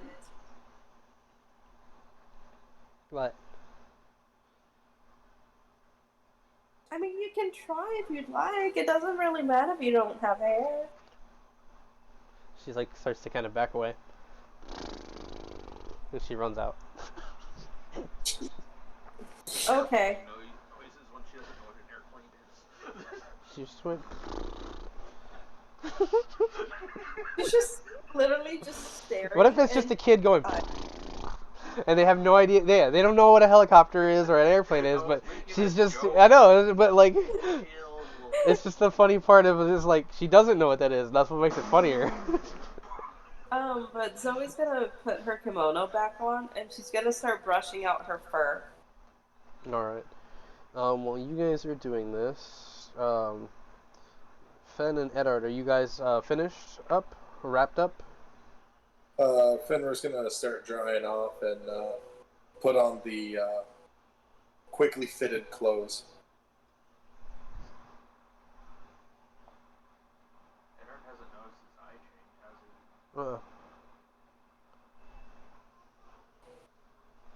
Would that be something that comes up now? Good if you, yeah. While you're looking like one of the mirrors on the wall there. No, I don't want to just bring it up unless like you want to go into it. I mean, when, like, you know where the privacy screen is? There's like a couple of mirrors there, like at like eye level or shoulder level for you guys to like peer at yourselves, with wash basins in front of them. Question: is that sword out? It's with Edard's stuff. Would we be near it by any chance? Yeah, pretty much. It's with my stuff. I didn't leave anything outside the bathhouse. Yeah, it's nearby. All right.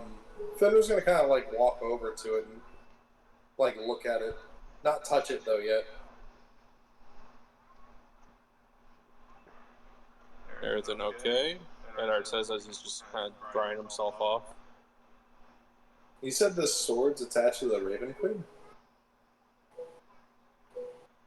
That's what it's starting to seem like. I didn't really know anything about that until these last months. He like looks over at him.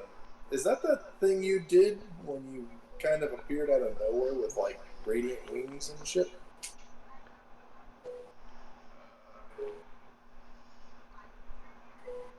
Still not entirely sure what that was either, to be honest. I was trying to find you guys, and well, Raven Queen couldn't really make contact with her, and I just somehow managed to get to you guys. Kind of hard. He's gonna like look back at the sword and go to touch it.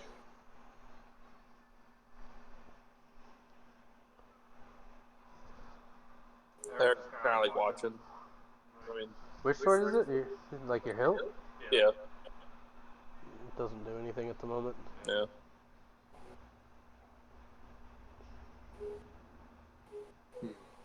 Are you expecting it to do something? Wrapping the towel around my waist and stuff. Just kind of. He kind of like looks back at him. I've had some encounters with people who followed the Raven Queen, and I think I told you this a long time ago when we first met, but yeah, they said that whenever I was around or fighting or things like that, that they said they could see her or feel like that they could see her.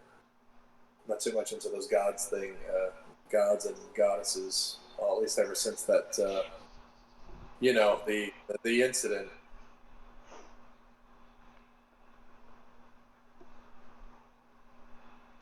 Incident? Yeah, when we were fighting Xenagos and Oh, okay, that that character. I kind of just like had like a brain fart there, like what is he talking about?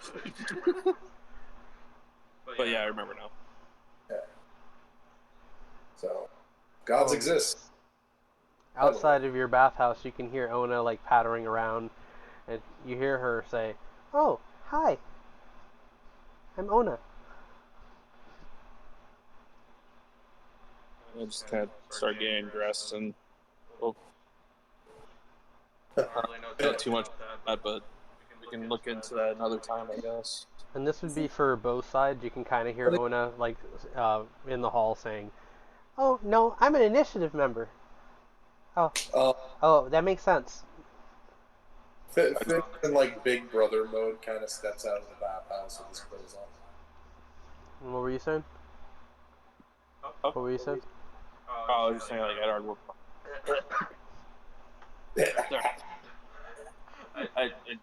So I was spinning went down the wrong way. Happens.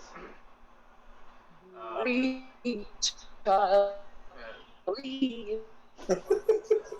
What? Said breathe, child, breathe. Breathe air. I'll just kind of walk out, just like see what Ona's doing. Also. Alright, are you all basically converging out of the bathhouses? Yeah.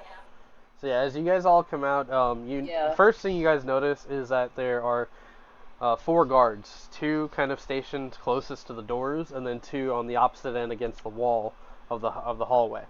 And then in the middle of this crossway, you can see that there's a couple. Both of them kind of dressed in like looks like bathrobes. One of them kind of standing around 6'5". He's a tall human gentleman with white skin and a bald head, completely shaved. And he has this like award-winning smile on his face, talking to Ona. And you and LaFay, Edard and LaFay, you both recognize him and the woman next to him, who's also dressed in a bathrobe, laughing and talking to Ona. Her hair is tied back, it's black, and she looks up and she notices you guys as you come out, and Ashley says, "Edard." Oh. Oh, you know Lord Lockhart, correct? And when LaFay and Edard, you look at Lord Lockhart, you only see Lord Rosegold. But the way he looked before. Because the last timeline, that's what Rose Gold looked like, yeah. And if you guys know who Johnny Sins is, that's who he is. No! The pizza delivery guy? He can be anybody.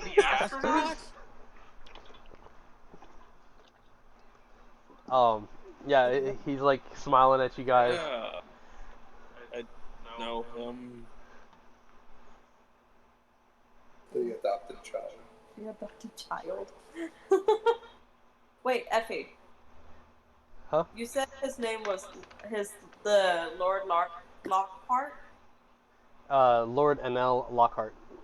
How do you spell that last name? Lockhart. Okay. Because I was about to say, if it was Heart, like Lockhart, they would have had an adopted owl folk child. One of her other characters from a different campaign a while back was an owl folk called Cyrilla. It's a pretty common last name, I've noticed. His last name is Lockwood. Yeah. All caps. Lockwood? But LaFay, last time you saw Ashley,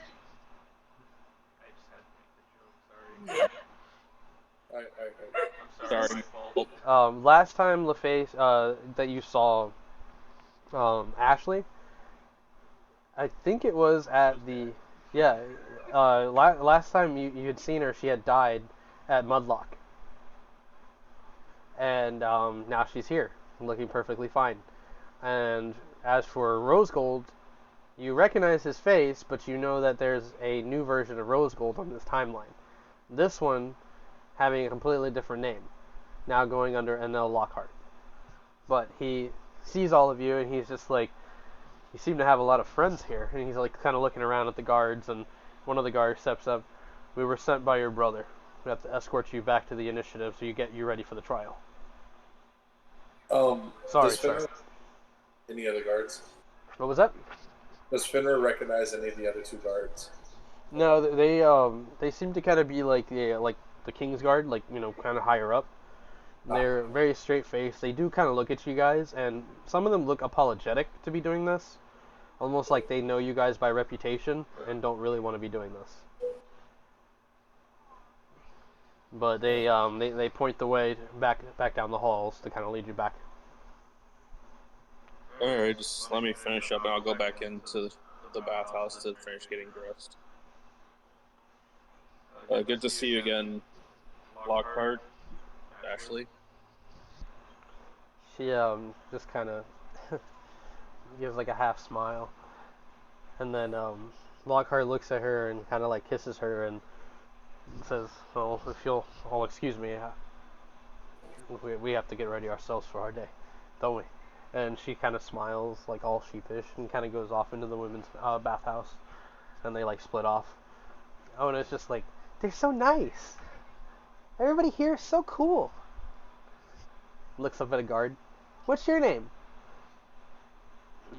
Just smiles at her, says nothing. Your name, you bastard!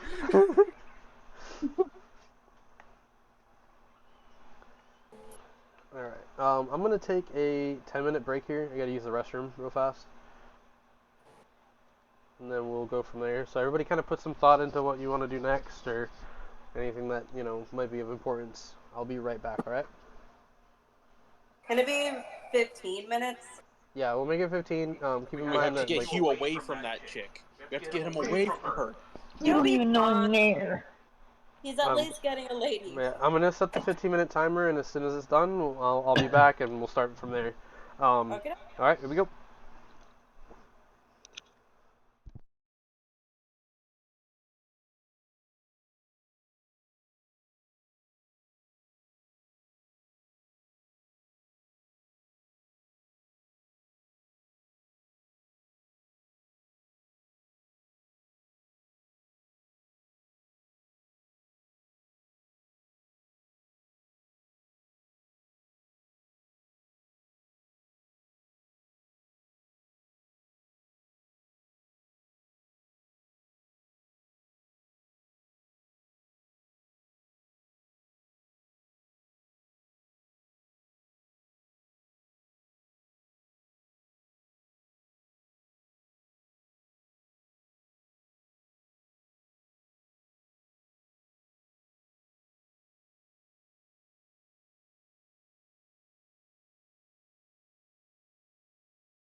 But it never played.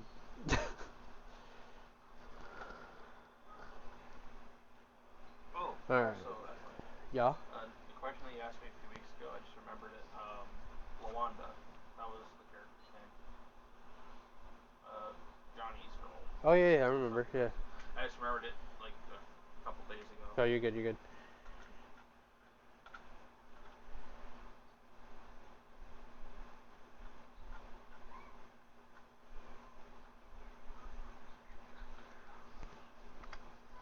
Alright, everybody's back?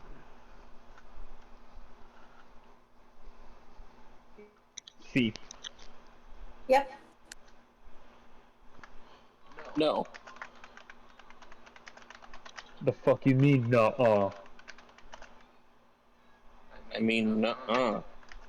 You not seen that? It's like a fucking dub over the Star Wars where Luke and Vader are confronting each other. And he's like, "I'm your father," and Luke's like, "Nuh-uh." And Vader's like, "The fuck you mean, nuh-uh?" Alright, so It's a great scene.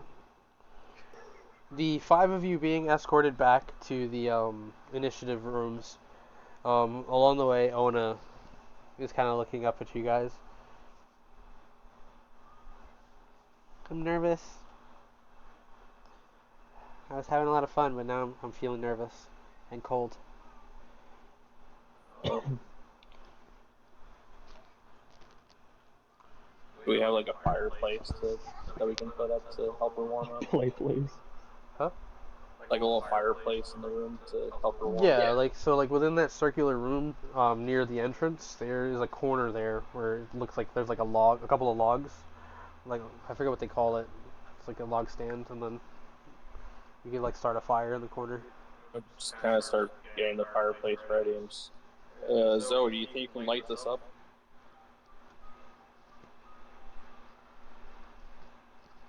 While Zoe's doing that, Jim, he's basically like summoned for you guys, like a wardrobe to pick out of, and kind of looking through it, there's a huge assortment of clothes, and he warns you guys, don't go too far in there, because you might get lost turning a corner or something.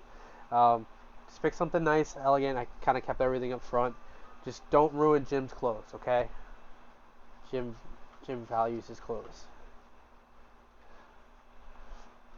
Ona goes by the fire, and she kind of like picked out something like white and silver, kind of like her own style. It's kind of like a dress, but not really.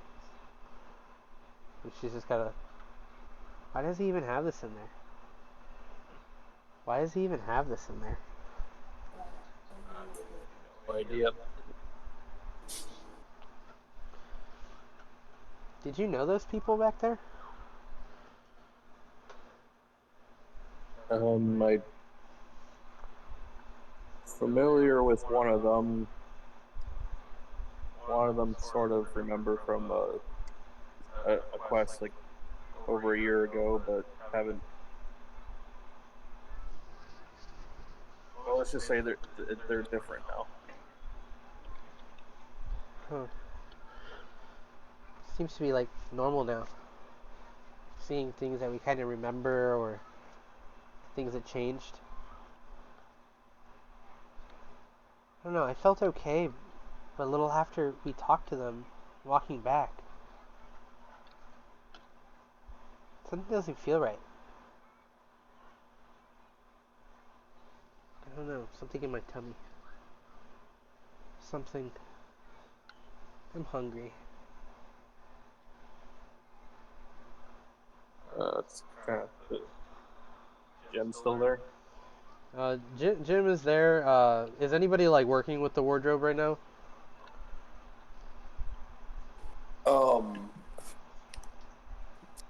Fenrir could probably go over there, but Zoe was about to do something to the fireplace. Alright. Go ahead, bud. There's not already a fire. Yeah, you're right. Okay.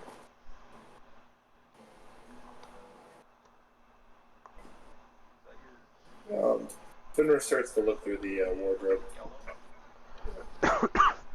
It was. So just like about anything you can imagine to be in your style, you can probably find it in here. Essentially, it's just a big pit of Clothes. wear whatever you like.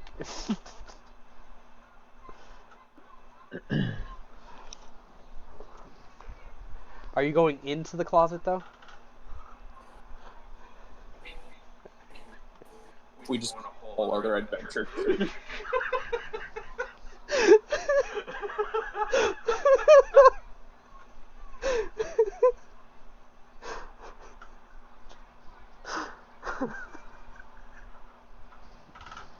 We're supposed to be at court. Hold on, we have to get everyone.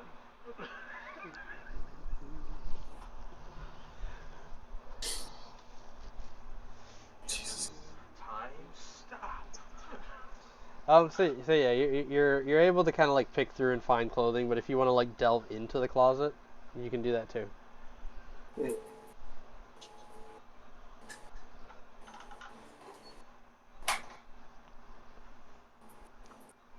Fenrir's gonna kind of like reach far into the closet, I guess, at that point. Roll a D100. Oh, jeez. Roll D100. You get whatever you want.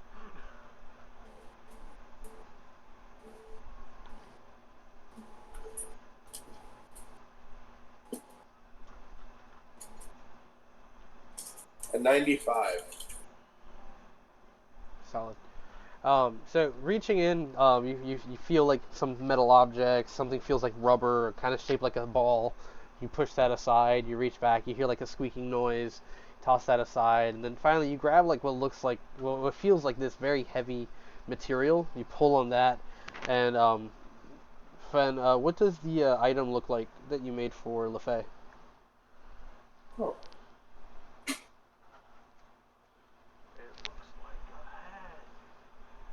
It looks like a head. Let me, look for it first.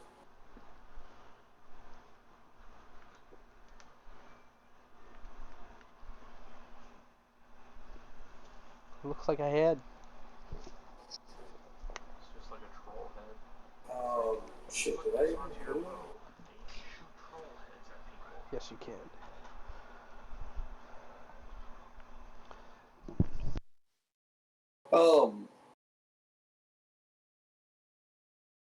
Okay, so there's not even a real description for it, but I have one in my mind.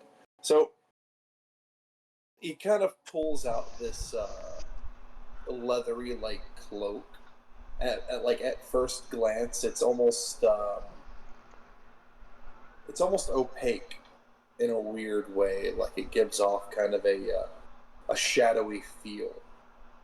If this was honestly, if this was sitting somewhere in a very dark place, you probably wouldn't be able to see it with the normal naked eye.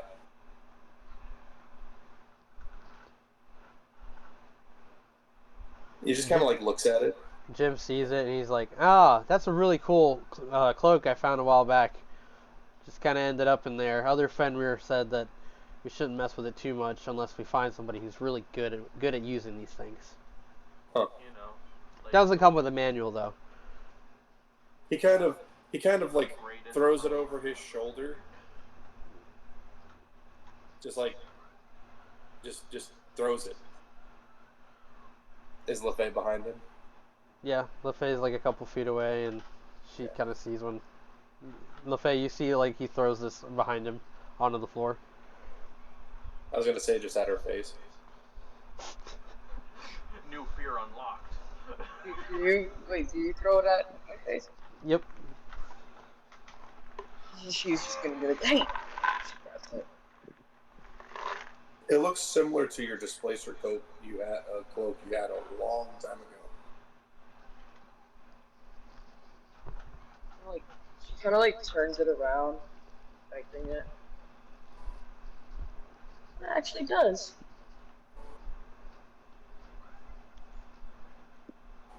She's gonna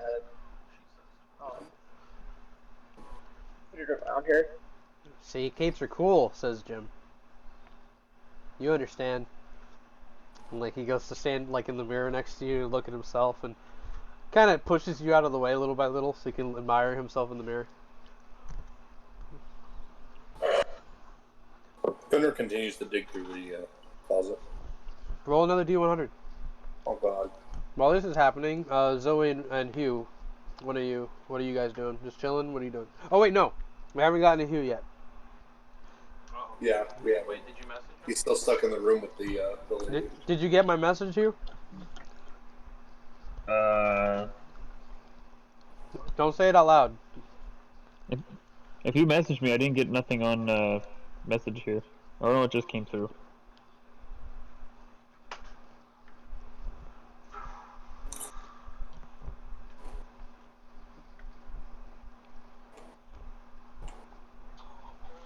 Okay. Okay. I read you loud and clear.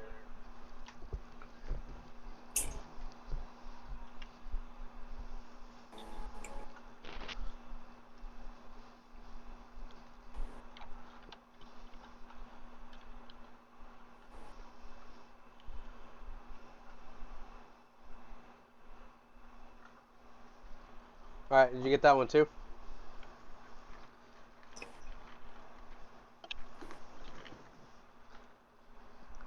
Yeah.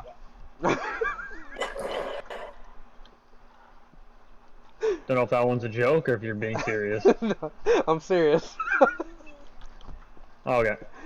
They had to seal the deal. The doors to the initiative burst open, and he kind of like stumbles in, and he looks pale, and like his eyes kind of like sunk in a little bit. Omen just like looks up at you from a scroll. Hey, buddy. You alright? Fuck was What smells Yeah, like depression? everything's fine. When are we doing this thing? Somebody should be coming in soon. You guys are just about ready, I guess. Except you look worse than before. What did you do? I ran into some woman. Go on. All I know is that her name was Jada. That's all I remember, I think. Looking over at you, do I notice anything different or weird? All of you can see that his face looks kind of pale. And it looks like he hasn't slept in like days. You okay there, buddy? Never better.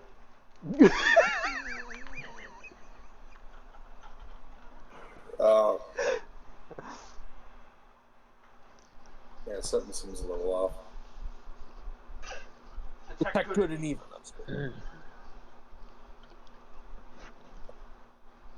Effie, quick question.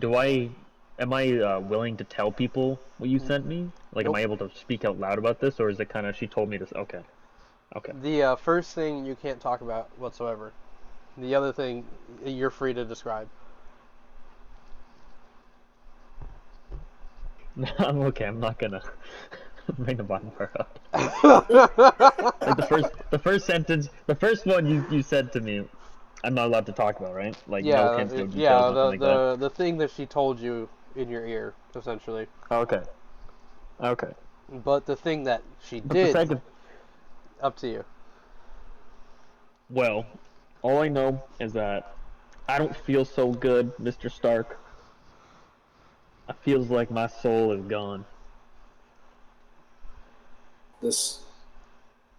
Did Ryan return?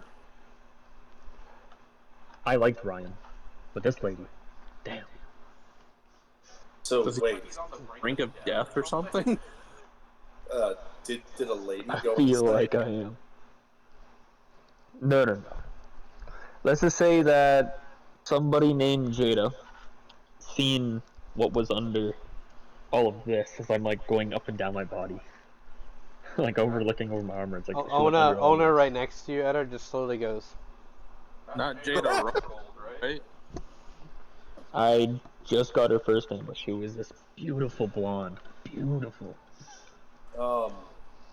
Kind of short. And she, I don't know, she was wearing a nightgown, kind of see-through. It was nice. Fuck. What?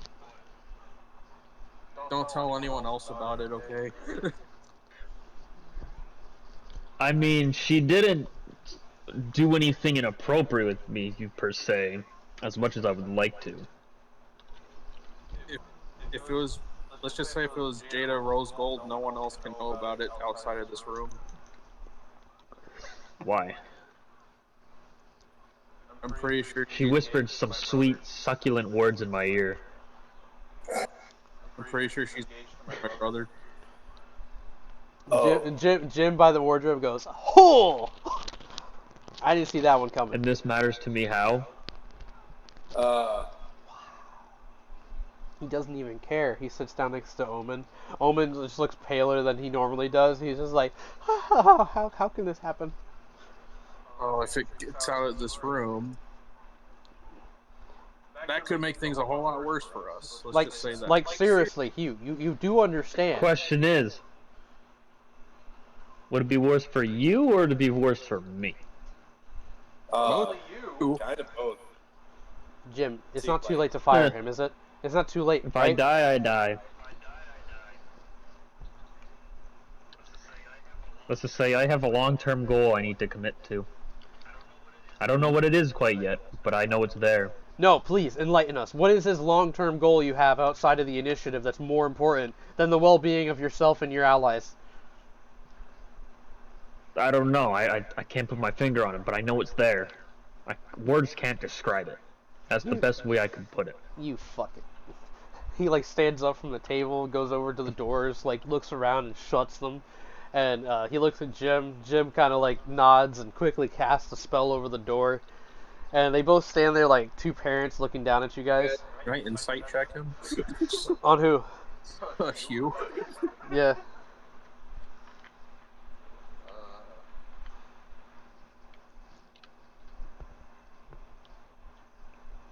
13. I'm not sure like what that would be up against for him. I think it would be against his wisdom. Or would I be throwing a deception on that? Yeah, go ahead and roll deception against his insight. 4. 4.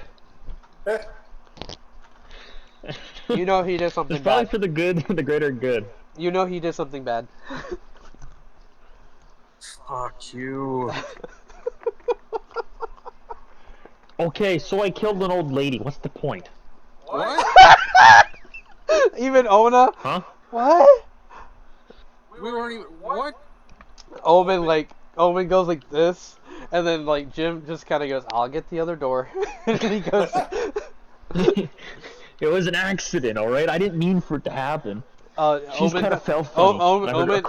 Omen approaches you while you're rambling, and he's just like, "Shut up, shut your fat, pretty little lips," and he puts his fingers on your mouth.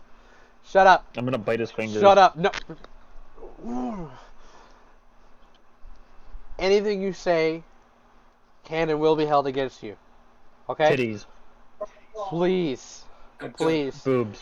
Boobs. Hot, voluptuous women. Oh, Alright, now God. put it against me. Alright, he's fucked. Anybody else want to sign out of this contract? I gotta do something. Omen, like, sits down. You're supposed to be heroes. You're supposed to be helping people. You're supposed to be busting down the monsters' doors and saving the day, inspiring people.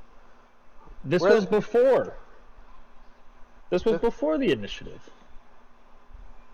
This is the initiative. That's what we find. Are you trying to convince him that the old lady murder was before? I'm going to insight check that. Yeah, Yeah. like, Yeah. make a deception check. This was before.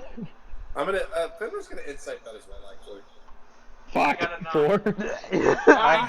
Everybody, like, sees straight through you. Even Ona's just like, lie. I'm gonna. Okay, then can I run an intimidation to kind of like change their minds? Like, I said. No, they're your allies. Oh, I don't care. I'm fucking rolling it. Fenrir's like looking at you. What doesn't 21 in intimidation get me? But buddy. Don't touch Understand me. this. I disappear and I get locked in a battle with. By the way, possibly me eating peanuts right now is actually Jim eating peanuts. You Give me one of those fucking peanuts. you I'm get hungry. from the group and separate yourself and I pull out the dwarven thrower out of my ass. You sure about that? Your And- dwarven and- thrower disappears. You pussy. In fact, all your weapons are gone. You can't take away these guns as I flex my muscles. As you do His this, arm- your arms droop. What the fuck? Is there any tea in this room? yes. Because Zoe's just gonna be sitting to the side, just Sipping sipping tea. tea, and literally staring at this whole conversation. Oh, I Ona's will sipping kill with all you. of you. Ona's sipping with you. It's just So, I so will Levi's just kill gonna every stand right single one of you in this room. What'd you say, Leve? LaFay's just gonna join Zoe and Ona just standing there and just watching. Fenrir kinda Ona standing- holds up this little little tart thing. She goes, "Lemon?" And you guys are basically having tea. You guys are having tea time in the middle of the argument and in the middle of the day. So let me get this straight. We all get separated. You somehow kill an old lady. Allegedly. No, you killed her. No, Not we allegedly. know what happened. What happened? Where's the body? Where's the proof? Owen's leaning across the table. He's like, "You probably literally have the same blood on your chest right now. Look, I'm looking right at it." And you guys see on the breastplate is this smeared piece of blood just dried and caked over. Oh no, that's just Boxy. Bye. What? What? How was it Foxy? What's Boxy? It is Wait. Boxy. Ona pipes up, "Boxy's here?" What's Boxy? You still have I it? proceed to take off my chest plate. Boxy. Chest plate, shirt off, Oh, you did. and you just see Boxy. And somehow Boxy just got his tongue out, just kind of No, I got like this. a dog. I've been waiting for this. All you guys see is it looks like it's tattooed onto his flesh, right? But it's squirming and moving along his body. And right around here, he's got the eyeballs kind of looking back at all of you, looking back and forth. And then right around where the belly button is, you can see the teeth in a circular motion. Just kind of licking and moving and sticking out at you guys. And it goes across his arms, and it looks like it's shaped into an actual piece of armor. Zoe's just literally gonna cough up the tea that she was just drinking. How do we know if this is actually Hugh now? There's a mimic on him. Ona's just like, "This is so cool!" But Jim's kind of leaning in. He's If like, it wasn't me, would I really be here? Yeah. No. Okay, furball. As I look towards. Fenrir. Wait! Did you bond to that thing? Jim doesn't understand. I don't know. Omen's That's just up to me. nothing makes any sense anymore. Is that thing even eating you? Do you feel okay? It I licks feel its lips. fine. I punch it in the mouth. I punch it in the mouth as I'm punching myself. Just Stop.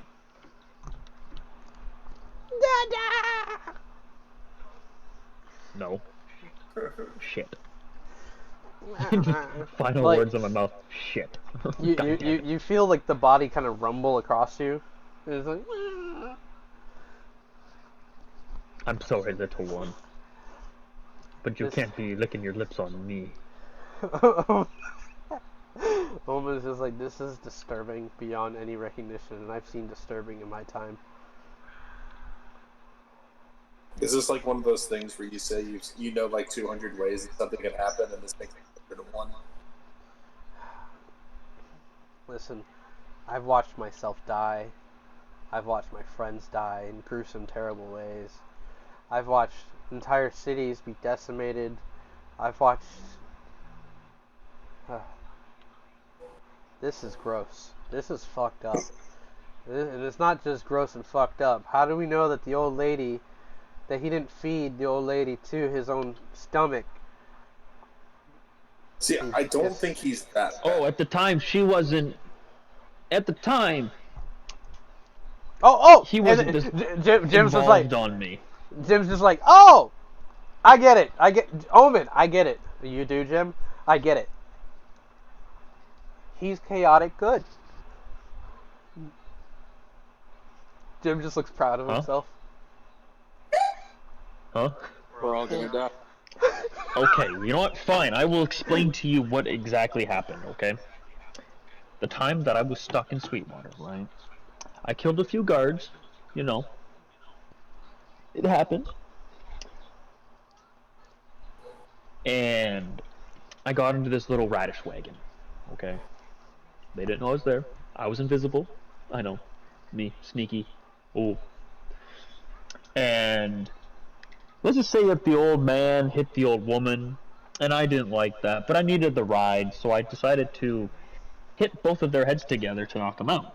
Right, not too hard, but boxy. Here out. As I take off my glove, you can see like the little another hand on my mouth, like another mouth on my hand. This got stuck to her face, right? So there's a giant mark on her dead face from boxy. This one right here. And as I push them out of the cart, you know, gently, the man is okay, I think. The old lady, I kind of heard a crack and then a snap, and then I just kept going. It's no big deal. She was gonna die anyways. Just, you know, I got her out of that shitty situation with the, a wife beater. I think I did the good job. Omen suddenly has like this like idea. Okay. So now we can narrow it down. Maybe if the man survived, we can like compensate him. We can compensate him. Yeah, we can like raise the funeral. Hear me out. Hear me out. We can do the paperwork. We do the paperwork. I'm gonna kill you. Okay. I can just make him disappear. No. This is no longer good Omen talking to you. Okay. Listen. No. This is Omen. This is Omen, your boss now. You fucked up big time, bud. You fucked up big time. We have it on paper. You're supposed to be one of us. You're supposed to maintain an image. I can make things go away, but you're kind of making me not want to give a fuck about making it go away for you. I mean, I'm not the only one here who's killed innocent people. I've never killed anyone. I'm not pointing fingers, but I'm just telling you. He looks at Zoe. She says that. He looks at Fen. More about saving others, because that is the way of a priestess. And I'm a paladin. You are a fake. And you're a fake priestess. She's actually not. I know, so she was talking shit about me being a paladin. That's why I said it. Omen. How about this? Yes, people may have gotten caught up in the crossfire, but I do not believe they were innocent, and I have attempted not to try and kill innocent people. Most two of which were either on the side of bad, or, well, a dragon. Plural. Dragons. These were like pedestrians, for God's sake. How about this? Wars have casualties. We all just... I'm pretty sure we're all holding something dark in our past and all that, but we just lay it out here right now, out in the open between us. That way they can't use that against us in there if they somehow know about it. I mean, you're the first people I've told about it. Okay. Wait. You didn't tell that Jada girl, did you? No. Why would I openly talk about murder in the Capitale with people I don't know? I mean, accidental manslaughter. I didn't intend to kill her. I mean, I don't know. We're in a very powerful city with a city-wide bubble to protect it from outside teleportations into and out. Like, it's regulated as fuck here compared to things I've seen in other cities. At least I haven't seen anything like this in a long time. It's usually near the end of the world or something like that. They start taking these drastic measures. Okay? This is a powerful place that you guys are in. The Capitale is not to be fucked with. And that other But place. hold on. We've been here before through Edard's ring, so this bubble doesn't work very well, does it? They put it You up guys after. have been in this room with me. You haven't been everywhere else. And Yes, they only But recently the point put is, this we thing up. came in. Oh Jesus! Yeah, Anyways. this bubble's new. Jim chimes in like, if anything, we came in here willingly, and we might have to forcefully get our way out, because Jim's not staying here in no cage, and he ain't no bitch. We gonna fight our way out. Okay, but let's hope that we don't have to do that.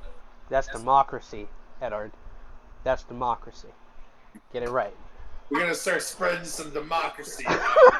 You knew I that want was some gonna liberty. Drop pods dropping from the airship.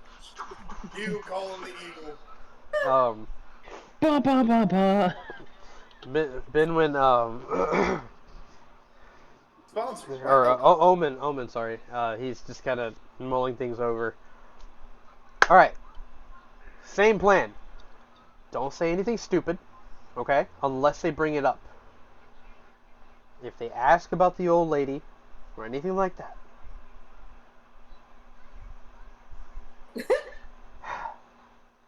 fuck! When he like walks out of the room. I'll take full responsibility for the old lady. I don't care. Is there anything else anyone wants to get out there before we step in there? Ona, If any- Ona slowly raises her hand. Kind of slowly turn toward Ona. What did you do? Does this have anything to do with candy? Oh no, sweetie, that's not a bad thing. No, I eat everybody's candy. Oh no. I'm sorry. Oh, I ran out. It's okay. The That's repercussions for the is that you're going to be sick. No, I'm not. This was hours ago. Jesus. Finn looks at Jim. So, what's the knowledge Jim. about the Lords of Sweetwater? What the public knowledge is? Yeah. As far as we can tell, they kind of came in, took over the town about a year ago. Or at least made some sort of pact with whoever was in control then. Shortly after, there was a murder, and then... Yeah. So, any of the knowledge, or... There's evidence that there were dragons in Sweetwater, correct? We don't know how much the Capitale actually knows.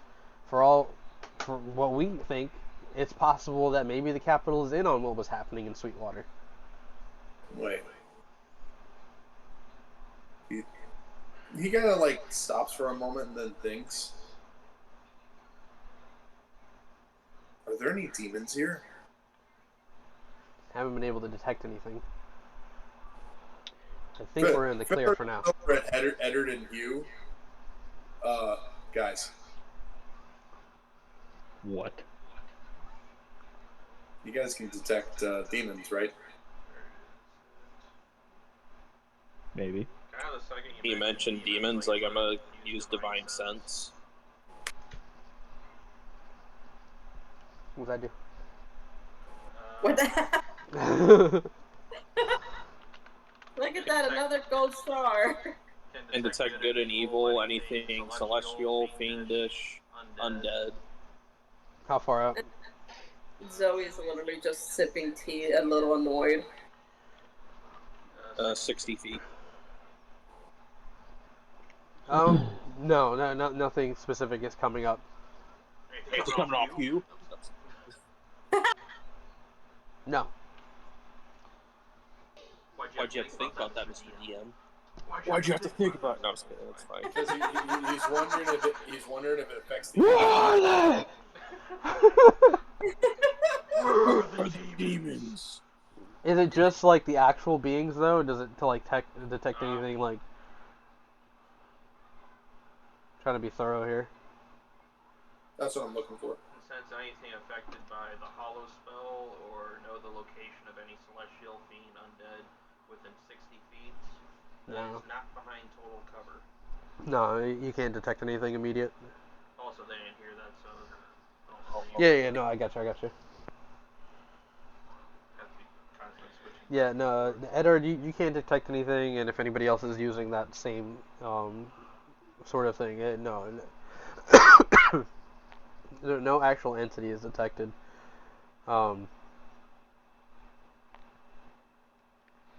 Omen kind of like steps back into the room. Okay. Like Edward said, is there anything you guys want to get off your chest now? Because we don't really know exactly what they're going to ask. I just know what I can do to get you guys in the best possible position. Maybe just go back to normal initiative rules. We go along with the accords like we promised. That'll give you guys time for your break anyways, while we resolve all these issues. And then when the next big thing comes around, they're going to need you. And I need all of you guys to be your best. So, We got what? There's something that they don't want us to go after. Hold on, two people spoke at the same time. I didn't even notice. go ahead, Evan. Kind of regards, like, what happens if there's something that we need to take care of and they don't want us to go through it? Then you stop letting them find out that you were there.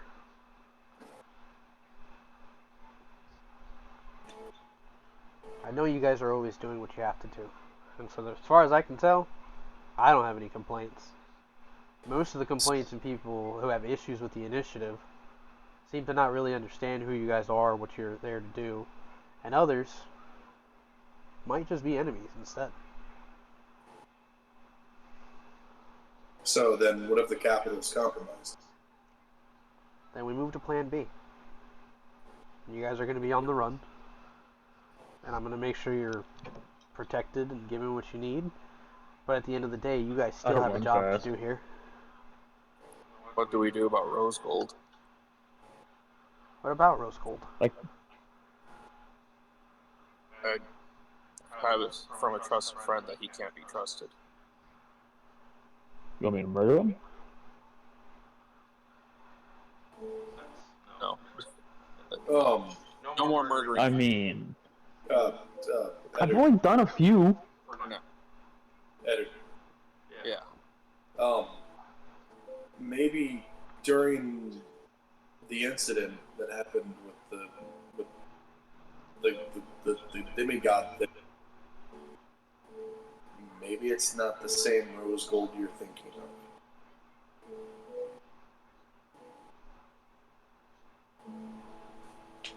Be a different face, but he acts the same. What do you know about your Rose Gold that you're concerned about? DM, what do I know about Rose Gold? Like what? That I'm concerned about. What do I know about Rose Gold? He's a hard believer in like dictatorship. Like he kind of carries a lot of old beliefs from the old world, and he's kind of I would get radical along with with a him. lot of his followers. You remember that when he started his campaign, he was very, very heavy against Bloodscream, especially when he started taking position in Tierra Promesa, claiming that he was just a traitor starting his own nation, trying to be separate from the main one. So to him, he used to believe that if there's going to be anyone ruling there, it needs to be the people who were originally part of this world, which he believes is just them. I say all of that. Oh my god. Huh? I say all of that. You say all of that. But based I on like this man. the new Rose Gold, he definitely has the attitude and the same tone. You just don't know if there's any differences yet, for sure. But when you saw the original face, being now under the name Lockhart, you kind of got more of a vibe off of him being similar to the Rose Gold that you once knew. So you're kind of conflicted on that detail. You made me sound stupid. Just kidding. I did. Um, but yeah, Omen kind of looks you all over and just kind of says, "All right, guys." Um, some time passes. You guys bringing up anything else before we continue? No, I think we're ready to do this court thing. At least I am. So there's a hard knock at the double doors, followed by them coming open and a troop of guards shuffle in. And Rolls Gold steps into the room, kind of looks at all of you, and he like smiles. And he goes, "I wish we could have all met on different circumstances, but here we all are." Omen John, I assume. Omen stands from the table, gets up, and he kind of, yeah, two bald men greet each other. Shut up. But Omen goes up and he goes, "I don't know if you guys bow or shake hands here." You can shake hands, and like they shake hands with each other. And he goes, they want you and Jim first, and we'll go from there." Omen looks at all of you before he turns off, and he just nods his head. And they're let out, two guards staying behind. The two guards in particular that are left in that room with you guys are Bloodscream. And they tower about nearly 7 foot each in very heavy armor. They're Goliaths? Damn near. River. These guys are big.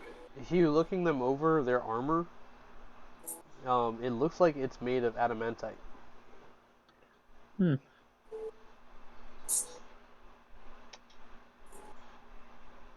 I want.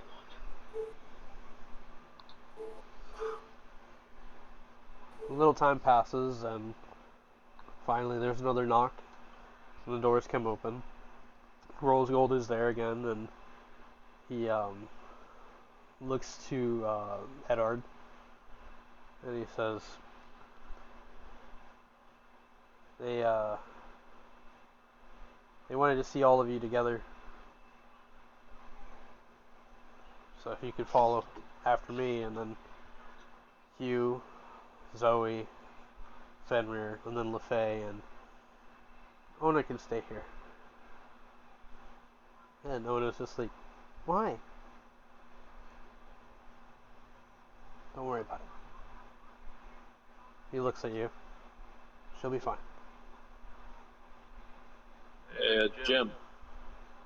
Jim's already been taken out to the hall. Oh, fuck, okay. Yeah, him and Omen are out there.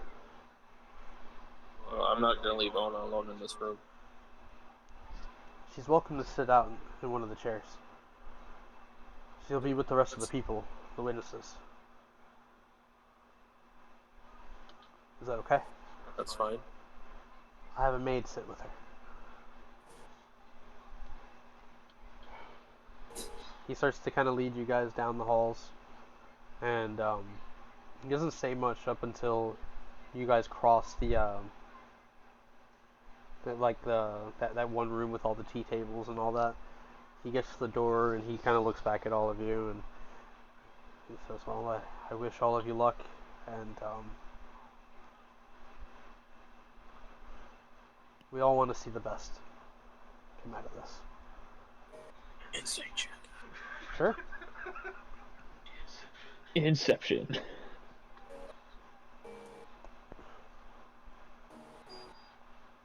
I rolled a 21. Inside if you want to. Natural 20. He is 100% being truthful with you guys. Okay. He smiles, puts his hand on your shoulder real Yes, but quick. he's very careful with his words, isn't he? He opens the door, and You're mother. as he opens the door and he turns out, he kind of stands there and welcomes you guys in, and you guys hear the crowd kind of like talking, and then suddenly go quiet as you guys enter, and you're crossing over like the platform where the king usually sits, and standing there you do see Godfrey turn to you guys. His hair has been done up, pulled back, and he's wearing his crown, and he's dressed in like the like kind of like this dress attire with no coat or anything like that. The cape's been like laid out on top of his chair. Jada sits to his left, kind of looking over. Hugh, you notice that she kind of like smiles a little bit, and then like turns away from you. You see Bloodscream seated at the table along with Keel Azul. And you guys see that there is a couple of rows of seats set up in the very front for you guys all to sit in. And Jim and Omen are already seated at the very end of this. And the rest of the crowd, when you can see, they look like the lords and ladies that live within the Capitol. They're all seated there looking up at you. They notice as Fen freaks out a little bit. There are also two robed or cloaked figures standing on either side of the platform, next to a couple of heavily armored guards, similar to the ones you guys saw in the back. Along the walls, you see that there's more guards stationed with more mages on standby as well. Those are dressed in black. The ones on the stage are dressed in all blood red. Rose Gold kind of like directs you guys down the steps to kind of take your seats. There's whispering as people kind of take notice of you guys. Godfrey, looking down at you, Eddard, you can see that he kind of looks conflicted and broken. Looks like someone who's been like maybe crying. And he finally like kind of looks down at everybody and he says, "Everyone, please be seated." Would this be the first time he's seen Fenrir? I think so. Yeah. Yeah, it's the first time he sees the rest of the group. Yeah, so looking down at all of you, he takes a deep breath, looks over at Rose Gold as he moves over to take the seat next to him, and he nods at his king. Godfrey looks over at you all, not his subjects, and says, "We are gathered here today to consider the continuation of the Dungeon Initiative operation, created and founded by Omen Drawn and Jim Dark Magic, currently seated with us today.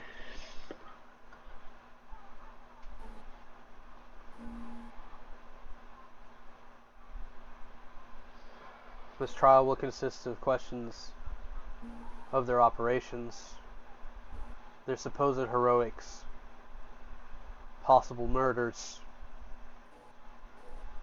and infiltration of this very city, including betrayal of one's family.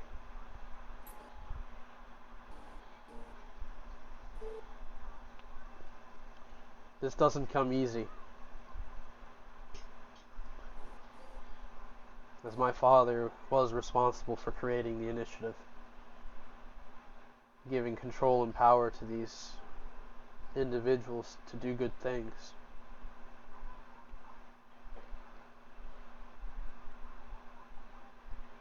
Now has become questionable. He sits down and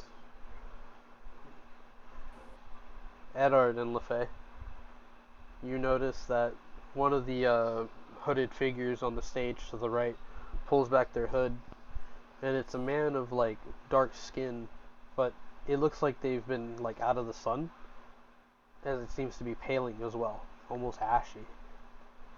He looks at you guys and he has these black voided eyes.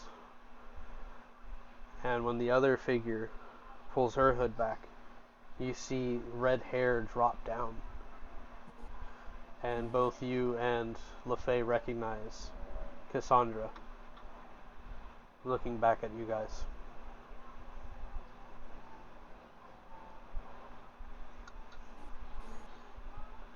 Godfrey, taking his seat, looks you all over. He says, "Let our trial begin."